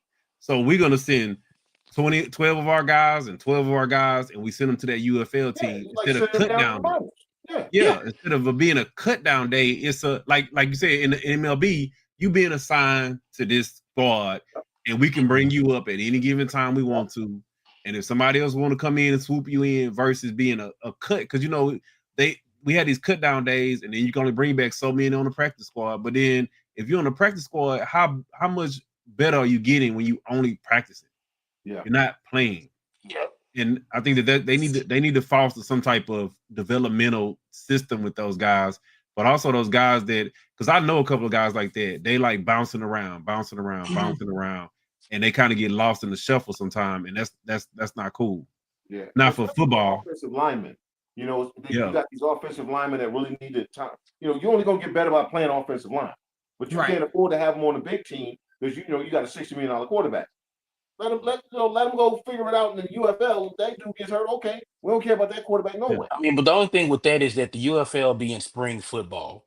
Right. Yeah, they would have to move those games. That's going to be the thing. They would have to move the season to fall to where these guys are playing and they're sharp. And then it's like, like the reason why it works in baseball, because the minor league, season goes along with the major league system. So it's what you can call these guys up because they're, you have the guys who, like Larry speaking, like the Astros, you got guys down in Sugar Land and in Corpus Christi who are playing. So when you bring them up, it's not like they just been sitting on the couch not doing anything. They've been actually playing baseball. So in the field, they really do be sitting on the couch and bring them up. Exactly. You have the UFL team, their season lead into the NFL season. Yeah. Mm-hmm. So since they want to get rid of the preseason games anyway, right? You have UFL season go through what would be the preseason for the NFL, and their season ends, NFL season starts. So now you got a lot of guys, your young players that you draft, especially guys that you drafted. Nah, CK, they gotta coincide, bro, because you can't have guys that they didn't play 12 games in the UFL, and now they got to come play 16 games in the NFL. Mhm. Yeah, you got it. And They got go to through a whole coincide. training camp and everything. Yeah, Yeah. well, you Yeah, can bring them up and exactly. break them So down. yeah, the only way they could, like I said, they would have to have the seasons run like parallel. Yeah, Yeah. Yeah. Yeah. like the G League, dude, like the G League, bro. Like the G League, yeah. Like G League. The other signing that took place, Russell Wilson had signed with Dallas, with the New York Football Jets. I mean, But New York Giants. CK, Larry, we can head out, guys. I'm about to eat my Atkins bar right now. Go ahead, Sirius. With that being said, you know, we are all three hosts now. We're gonna kick this over to Aaron. What say you, my guy? I wanted to give you guys the opportunity to talk really quickly because we let you talk, man. Go ahead, my guy. No. That's on you. On you. Well, with that being said, I don't think as a Steeler fan, I have been more disgusted with how we've handled this quarterback situation. We've had a lot of bites at the apple. And each time we go up to bat, we strike out, we miss. The fact that there was an offer on the table for Russell Wilson to come back to Pittsburgh, and he turned it down to go to a New York Football Giants team that is in the full middle of a rebuild speaks volumes, not to Russell Wilson, but to the culture and to what is being talked about and preached and subsequently executed in Pittsburgh. Let's not be foolish here, okay? I am a Steeler fan through and through, okay? I have sat here through the Bubby Brister days. I've sat here through the Tommy Maddox days. I've sat here through all the games post Big Ben. I sat here and put on my Steeler gear and rocked with Mason Rudolph and attempted to get on board with Kenny Pickett. I've gotten to an argument, actually, with Myth Lazar here about Kenny Pickett. On several occasions, I have tried to defend the shield, if you will. As I sit here currently today, I'm pissed all the way off because we have no quarterback in house. We are rolling the ball out there presumptuously with the understanding that Mason Rudolph is the guy. I don't think we signed Aaron Rodgers. Let's keep it a beam. I don't think we signed him. I don't know how you can, after Cam Hayward went out there and told him to either shit or get off the fucking pot. He's not Cam. He came in the building and he left without a deal. So where does that leave us? Back going to the well again to try to figure it out. Mike Tomlin does a lot of things well. One thing that he's shown me that he has not done well is address the needs on the offensive side of the football. Okay? We fire Matt Canada and bring in a Matt Canada clone. Okay? We have a Justin Fields and a Russell Wilson in the building and lose them both to teams that play in New York. Both of which are horrible franchises. Neither one of them are going to compete for a division, let alone a Super Bowl anytime soon. And we could not manage to get this deal done with either one of them. So where do we go from here? I'm hearing Jackson Dart. I'm hearing we sell the farm to... I hate you so much, Steve. We sell the farm and move up to go get, a Shador or whatever the case may be. But as we currently sit here on the 25th of March, we do not have a starting quarterback in the building. That leads to that yields itself to what was the word Chandler likes to say? Malpractice. That leads to mismanagement of the team. We have an offensive. I mean, you got to get DK Metcalf. I'm not sure what you told him to hoodwink him into not only coming to Pittsburgh but agreeing to a 5-year extension. I'm not sure what you told him, but you lied. Because if I'm DK Metcalf, I'm looking at the options available. Mason Rudolph doesn't blow the skirt up. If you're George Pickens and you have an option to either, try to sign an extension there or get traded to the Cucamonga Booty Scratchers, I'm going to the Cucamonga Booty Scratchers. Mm-hmm. They at least have a fucking quarterback that can throw me the ball. Aaron Rodgers. Let's play devil's advocate here. We talked about this in the group thread. You managed to get Aaron Rodgers. You run a wrong route. Are you really going to talk your trash to DK Metcalf, Aaron Rodgers? You really going to talk your trash to George Pickens? Are you really going to do that? They're going to smack you in the head with a helmet. And then take a picture. Because he thinks he's Aaron fucking Rodgers, bro. Again, it doesn't matter. Okay? He's going to do it. At the end of the day, okay, first and foremost, Aaron Rodgers hasn't done nothing in this league since he beat us in the Super Bowl. He ain't done nothing. Ain't done a damn thing. I ain't gonna go that far, man, because he's sticking to the Cowboys. He's sticking to them real nasty. Yeah, he won a couple. He won a couple MVPs after that, and he's done some other stuff. He hasn't won a championship since then. But he has been a shell of himself for the past 5 years. Yeah, that I'll give you. That I'll give you. He's been a shell of himself for the past 5. The 3 to 5 years, maybe. The fact that he's even in the conversation speaks to what he has done previously, not what he has done recently. You had Garrett Wilson, you had your boy Devontae Adams, and you blew it. And yet I got Mike Tomlin going to bat for a guy who blows it consistently. I'm furious. Because I do feel as though this may be the direction that the team ultimately wants to go in. I hope they don't. At this point, I'd much rather roll the ball out there with Mason Rudolph and take the lumps. Go draft, some jack quarterback, do whatever the heck we do. The dude from Texas, I think he came out, let's go do. I don't want that guy. I really don't want that guy. I'm furious. And I'm going to be furious for the foreseeable future.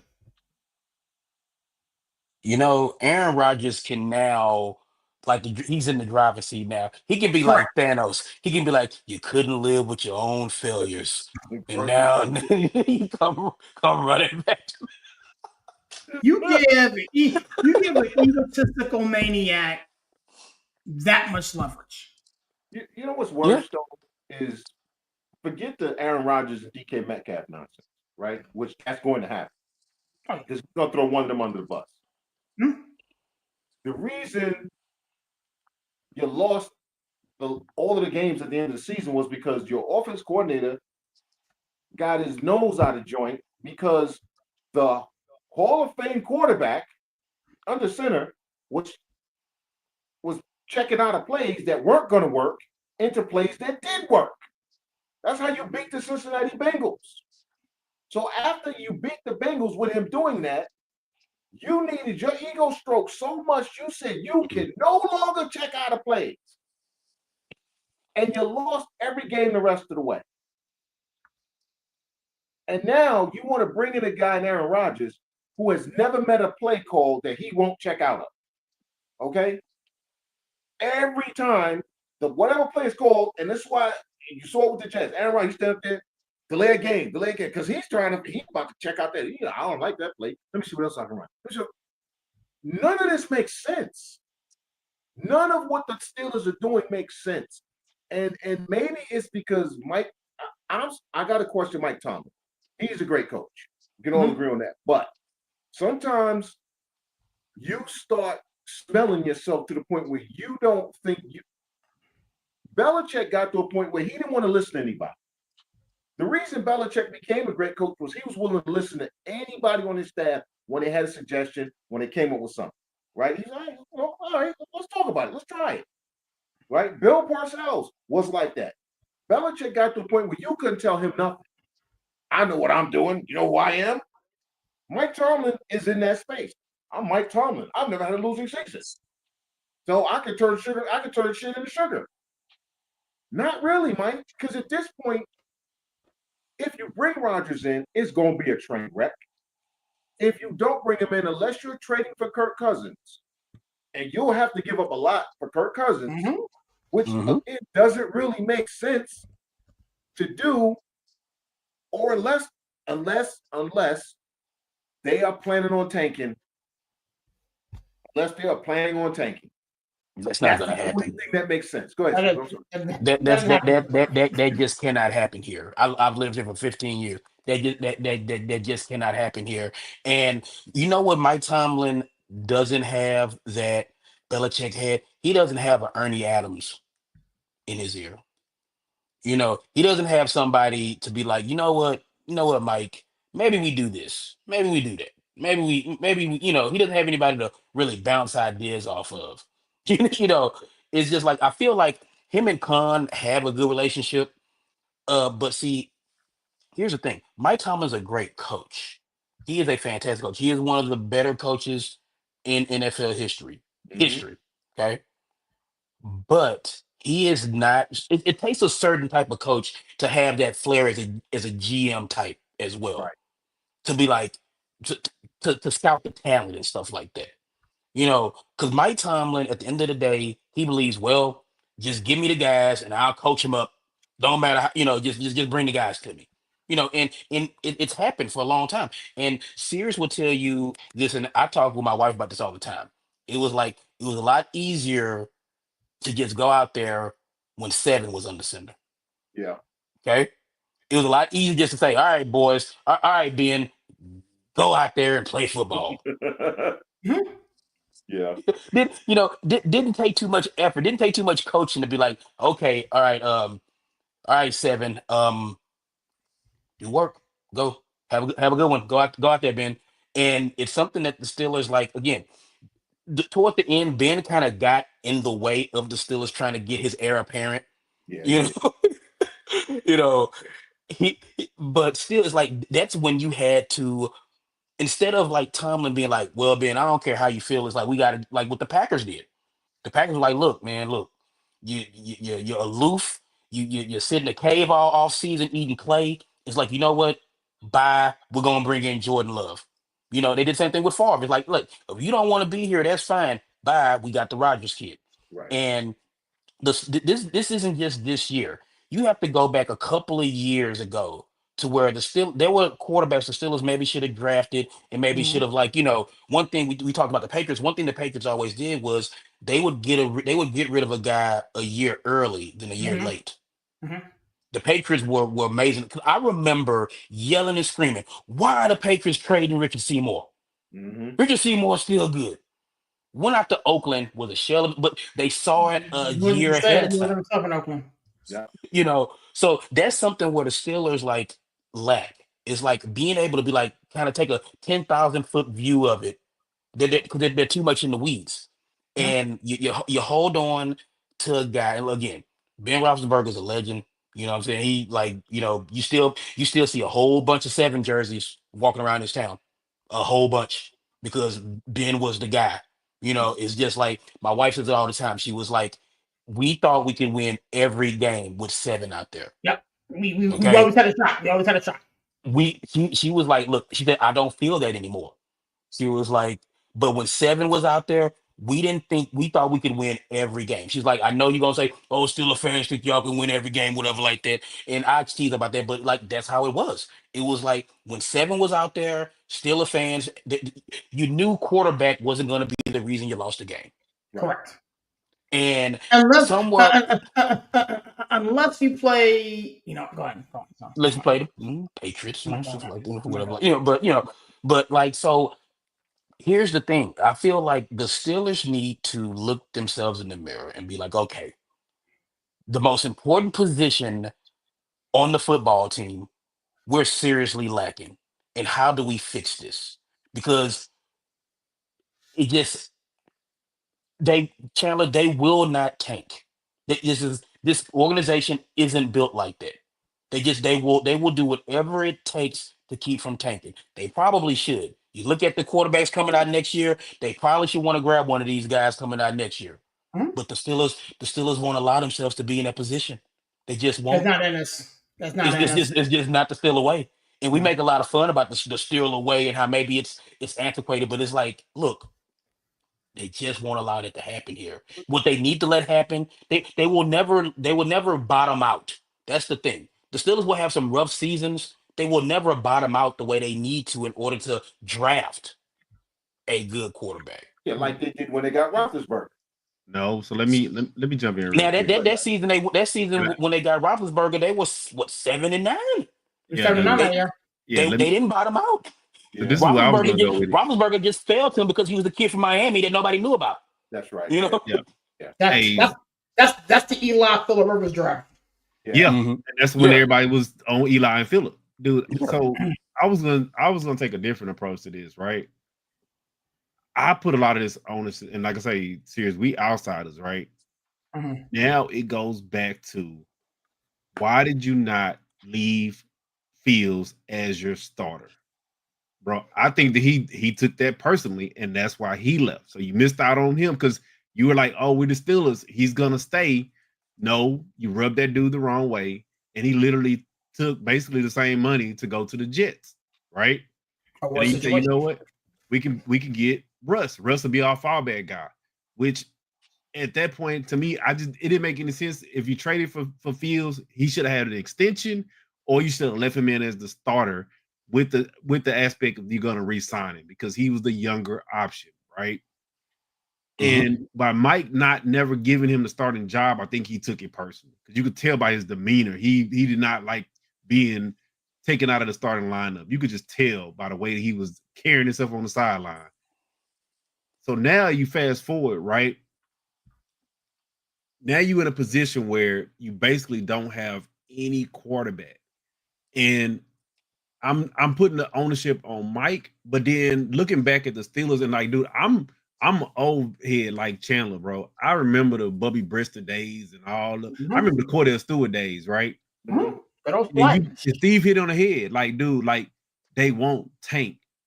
But if you go back, dude, the Steelers also they won't make that bold move to go get their quarterback, bro.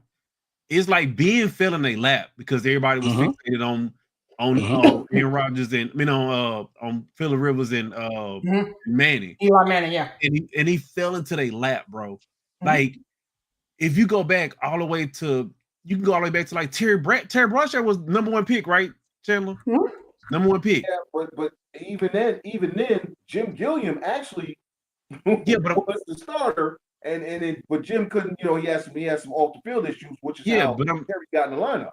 yeah, but I'm saying he was the number one pick. When have the Steelers ever said either we're gonna hey, regardless of what you say, we swung forward with the Trey Lance trade and said, Mhm. hey, I'm gonna go get my guy. We've Right. seen numerous teams do that. Say, hey, you know what? We'll leverage some of the form to go get We our do guy that. We do that for But not for defense. for quarterback. defense, but For not for a defense, yeah. quarterback. Mhm. Not We're for Mhm. a not. quarterback. We've And that's, never ever in the history of and Pittsburgh that's what I'm saying. mortgaged the farm to go get a quarterback. Right. And when have you seen it where a guy don't just fall in your lap like a Big Ben or Mhm. even looking into the draft? I mean, look at that Jalen Hurts. Jalen Hurts fell into Philly lap. He was a second round pick. Mhm. I would have Dude, drafted him that year too. Mhm. even if you look at Patrick Mahomes, he fell into their lap, bro. Like, when have you ever known where a guy don't fall in your lap and you either don't tank and get the pick or you go get your guy? Yeah. The Steelers are gonna have to make a choice of do we break our old habits and tank, or do we leverage some of the farm to go get our guy? But that goes And back to what Steve was saying. Is Tomlin is so dead set on been doing this for X amount of time and I don't want to change. he Mhm. shouldn't have, like I said, for me, he should have said, "Look," and I get it. Even if you did make the Fields trade and you don't want to, like you say, tank or leverage the farm, sometimes you have to go with the best available option. And you So here feel if you is go with the young guy. here's the thing. Okay, I'm looking at it now. We got 1, 2, 3. There's 4 guys coming out. 2 guys coming out. There's 5 guys coming out 2 that guys. I think there are 5 guys coming out that I could potentially have my eye on. Cam Ward, not an option. We're not going to go up that far to get him. Shador Sanders, not an option. We're not going to go up that far to get him. They're coming out. You got Jackson Dart, which is Trash. Steve's boy. You got Jalen Milrow, which you and I spoke about. Project. And then He's probably going to be the option. He's going to be probably or you got Quinn Ewers, who I Dude, don't want. Dude, but why you playing? That's what I keep telling you, dog. Tyler Slow, dude, they are hyping that dude up like crazy. Like the dude from Louisville, they are hyping him up. I saw some stuff earlier. I was like, holy smokes, dude. They are hyping that guy up like crazy, bro. And serious, I'm just being real, bro. Y'all don't have to come get me off my support if that's the pull. Dude, I'm being real with you, bro. If you made like one of them Trey Lance offers to the Titans, I bet you they would give up that goddamn pick. Not after t-shirt and shorts the other day down in Miami. But I'm just saying they might nonsense. Before the t-shirt and shorts, but they might have gave it up if y'all would have went to them and said, you know what, we have a much better shot of mortgaging the farm and going to get Shador Sanders before we have to leave him work. I bet you Cleveland. Well, I don't know. That's Cleveland and Steelers. They might not come off of it just out of pure hate, but I'm telling you, dude, like the Steelers are gonna have to put like this. If I was a Steelers fan, I would be so pissed because it's like we all said it before and before. The definition of insanity is repeating the same thing over and over. They are doing the same thing like Jerry Jones is doing. The same thing. This is how we've been doing business. This is how we've been doing business. We run this offense. We do this. We do that. And I'm being serious because again, with the Arthur Smith, because of the Arthur Smith angle, right? Mm-hmm. The fact that he wants the quarterback to just run what he calls. The kid that played at Notre Dame. Riley Leonard. Cannon for an arm. Mobile. A far more athletic Daniel Jones because he's inaccurate as all get out. But if you are just content to run the ball and do that short, ridiculous passing game Arthur Smith wants to run, he's perfect for that. Quinn Ewers is good for that. Quinn Ewers is good for that. Why the hell did we trade for DK Metcalf? Give him the bag to do that. But you know what happens when you run the offense like that? Really good defensive coordinators are gonna be like, you know what? I've seen this 8, 9, 10 times. I've seen this before. I've seen this again. You know, really good defensive coordinators are gonna know what the hell you're doing. Nobody wants to do this, but it's like, look, I'll say this, and then, like I said, you can. This is just what I think the Steelers are right now. It's just no quarterback past the top 2 is worth mortgaging the farm for. No. Okay. No. All right. So, but okay, the Falcons kind of reworked that Cousins deal to where it's like he's a little bit more of a trade target. You know, to where you can maybe get maybe for a couple of these picks that you would mortgage the future for, go get him. Again, it's like the Jaguars are actively trying to move this team to London. I don't care what anybody says. It's see what they want for Trevor Lawrence. You know what I'm saying? He has no trade clause. He's already said he's not going. Yeah, but look at his salary. The Steelers ain't gonna take on that salary. Okay, but now the Cousins thing. I was looking at while Sirius was talking. Cousins already came out and said he's not accepting a trade until after the draft because he wants to ensure that they don't draft a quarterback to supplant him like Atlanta did. Mm-hmm. But don't he got a full no trade too? Yeah, no trade. Yeah, there's a no trade. But it would probably be a draft night trade or a draft weekend trade. Yes. Where it's like, look, Kurt, I guess, like Larry like to say, like the jelly bean looks like steak tartare. You know, So it's you like give him Kirk. a third and a fifth. You give him a third and a fifth, or a second Options and are a fourth. limited, brother. Mhm. You running out. A Hey, you second and running a out. fourth for Cousins, but that still doesn't solve your problem because again, Kirk Cousins is what 35, 6, 36, going on 36. 37. So again, you're doing So stopgap. we're back in the same boat 2 years from now. And it goes back to sure. And you should ask like, why in the hell did they trade for DK Metcalf? But you could what's That's the called part like that makes no sense. wait, Chandler. But you know what? I'll say this. If you get Kurt, but you have to take like that Jackson Dart and develop him to where he's ready to take over. Don't run Jackson into that Dart Big is Ben not thing. going to be a starter in the league. That's the problem. Is the guys that are left. Jalen Milroe is the best of the bunch that's left, and he's a 2-year project. And that's why you let Kurt play for 2 years. Okay, if they do that, Yeah, that that's what I'm makes saying. sense. You let Kurt play for 2 years and then you transition. But now you have a disgruntled DK Metcalf for 2 years, so you're gonna want to have to trade him because he's gonna broke his way out of there, bro. I'm gonna say this. Kurt don't win the big games, but Kurt knows how to make Then receivers why? happy. Then why guard and get him? But Kurt knows how to make a receiver happy, dude. JJ was happy Yeah. and Diggs We're was not happy about for a minute. Like, This isn't the let's feel good type of nonsense. Like we got to deal with Patrick Mahomes, Lamar Jackson, Josh Allen. Aaron, we never to said get to- championship, to bro. get to We where we got. said we said options, bro. We didn't say but championship, bro. We said like options. to win a playoff game, Larry. We Kirk said Cousins don't options. win in the playoffs. So again, you're right back where you started. You're Hey, still hey, not winning in the playoffs. he won once in the playoffs, Yes, CK. brother. He won that one time. But we are talking about options, brother. Very true. When you down to the bare minimum options, you know what that mean? That mean you have to take what's left. And that's why you think Kirk Cousins made so much money. Dude, if Jesse was on the show right now, he would be pissed. Kirk Cousins has made so much money because he's always been a free agent and he's been the best available free agent. Yeah. Mhm. That's why Kirk Cousins know he's like, you know what? Who else contract is coming up? What these drafts look like? Oh, it's a thin draft. Ain't nobody's free agent. You know what? Give me my contract for 3 years. Well, this all started with the Commanders. The Commanders franchising him those 2 years, gave him a quick $80 million in his pocket from franchising and stuff like that. And then people just, you know what? Let's keep giving this guy money. You know what? That Kirk Cousins is a solid guy. Let's give him a whole bunch of money. Teams just cannot. I said this before. Teams just cannot resist giving Kirk Cousins a whole bunch of money. He's a nice guy. You know what? He's a nice guy. Sam Darnold. Sam Darnold got all that money because he's the best available guy this year.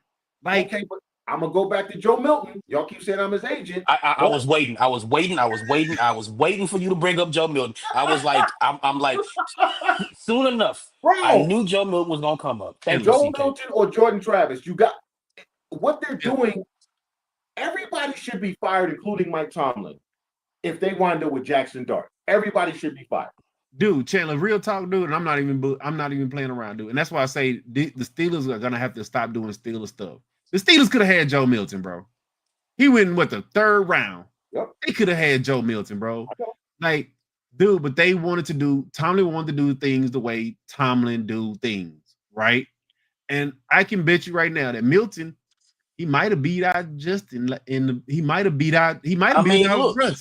But let's be honest. If we can like backtrack here a little bit, I feel like Tomlin wanted Malik Willis, but ownership kind of played the big joker, so to speak, and was like, no, draft Kenny Pickett, local kid, like he practiced, he played in the same, like so.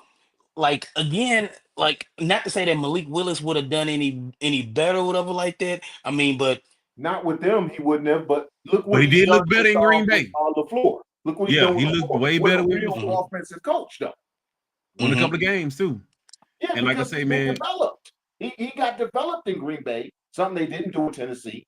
Because they just threw him out there, knowing he was a quarter field reading quarter. He wasn't even a half field reader. He was a quarter field reader. You know what I'm saying? Yeah. Now he can actually read the whole field. It's funny what happens when you actually develop a guy. And he wouldn't have got the development in Pittsburgh. I don't believe. I don't believe. But like, yeah, again, like I remember like Tomlin went down to Mobile and him and Malik Willis were attached at the hip.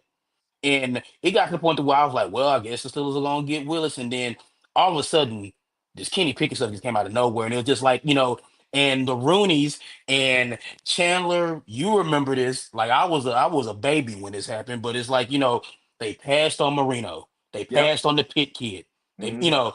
and Rooney was like, you know what? My father passed up on Marino. I can't pass up on Pickett. Exactly. And they let that creep into their psyche, and then look where it got them now.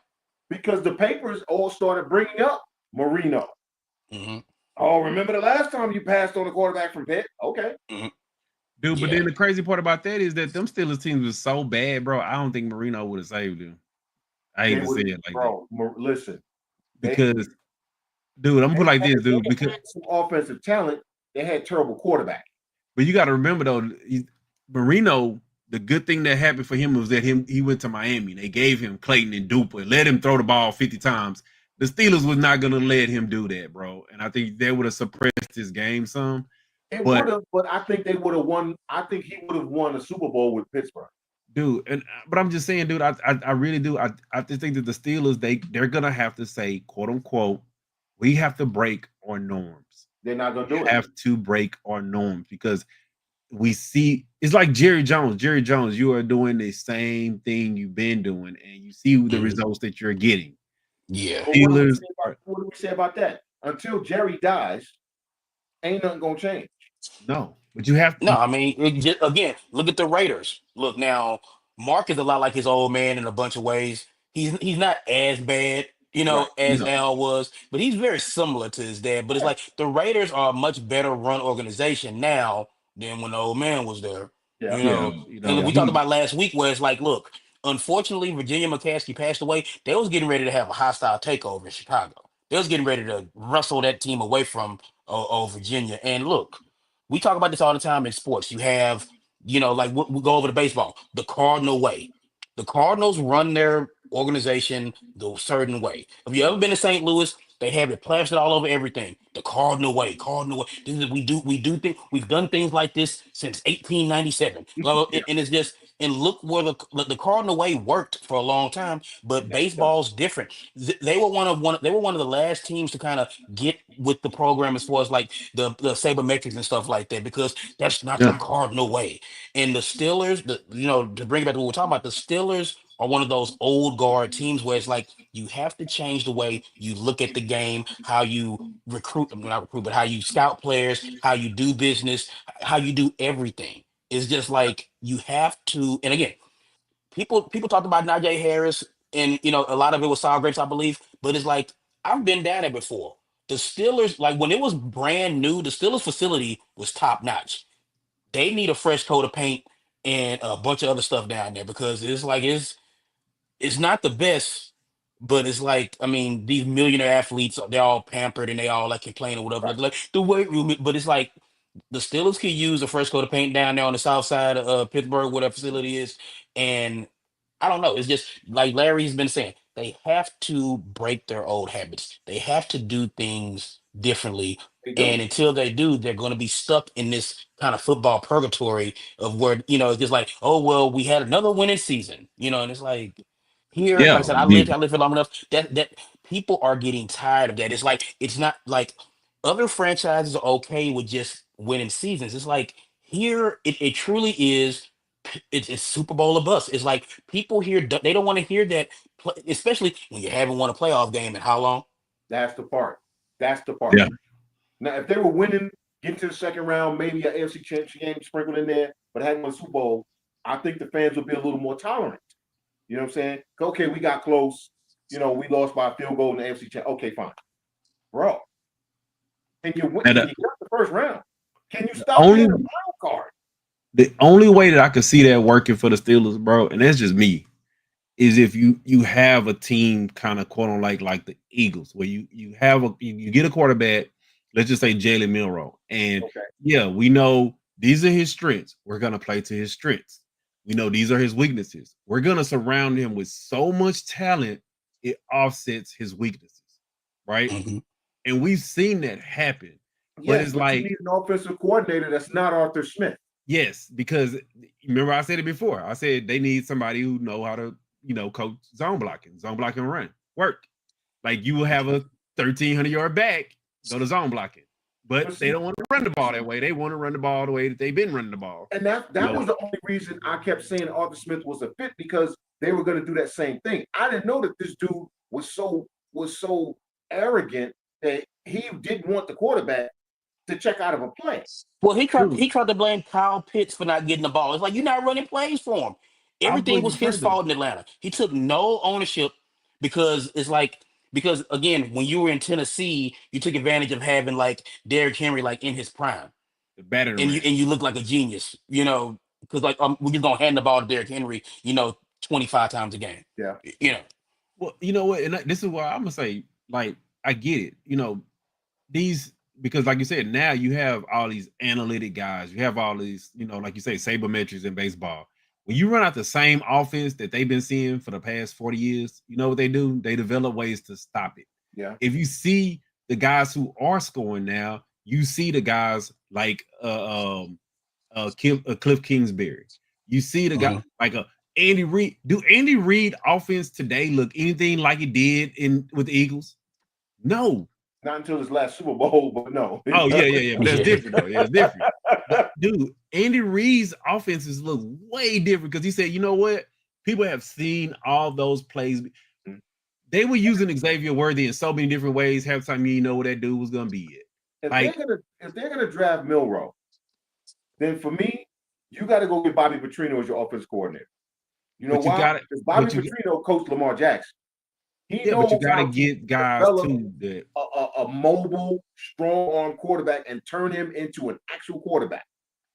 Because Bobby Petrino, he ran a pro style offense in Louisville. Lamar Jackson he threw for more yards and was a better quarterback the year after he won the Heisman. Mm-hmm. Yeah, it's like, where's Eric Bieniemy at? What's he doing these days? Yes, somebody hired him. Yeah, somebody did hire him. But yeah, what is Eric Bieniemy doing? What is Bobby Slowick, dude? Bring in Bobby Slowick, dude. Look, but Slowick, he's doing his thing. Yeah, I'm saying he had the first year he had the magic, but bring in Bobby Slowick. Like, bring in a guy who can say, you know what, like you said, Steve, let's put a fresh coat of paint on this. Let's bring in an offense that we know can be complementary to our defense. Like, you cannot have, like I said, this archaic offense that you refuse to break out of. You keep bringing back in the same guys to run the same archaic offense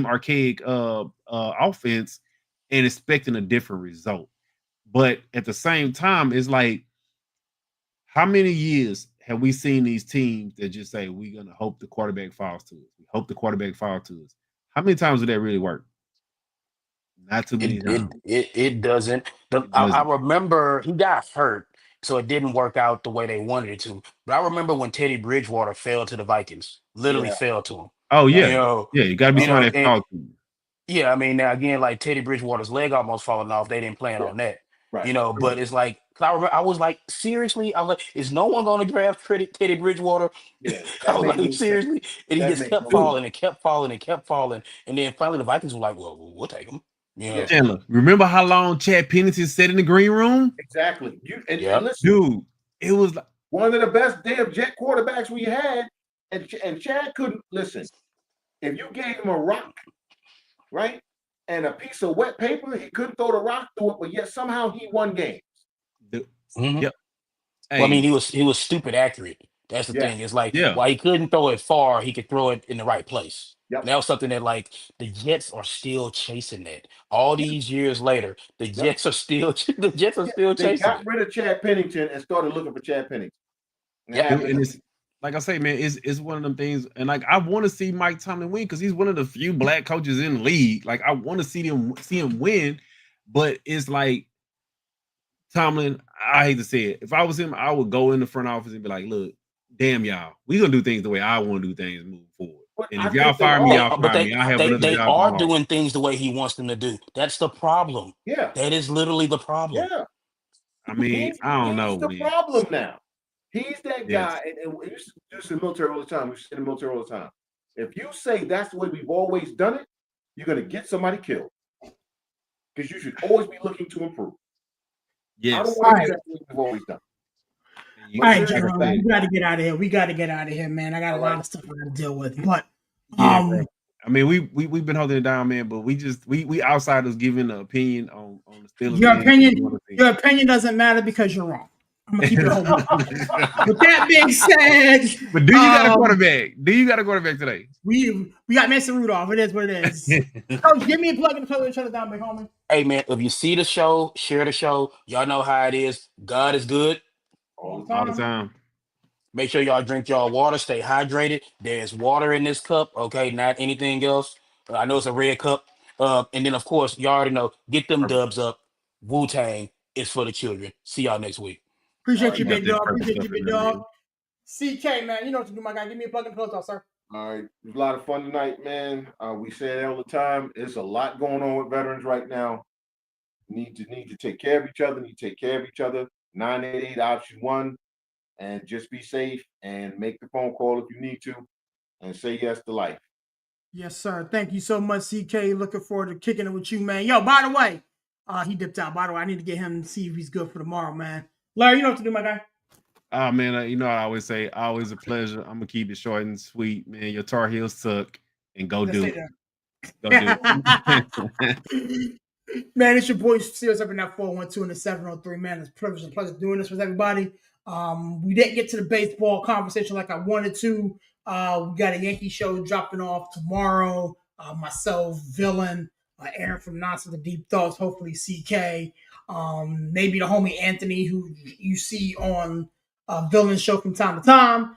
Again, we got a lot to talk about, man. Looking forward to doing this with you guys. On tomorrow, I always say this, man. God is good sometimes, even though sometimes people aren't. God bless. Catch you guys on the next one. Peace.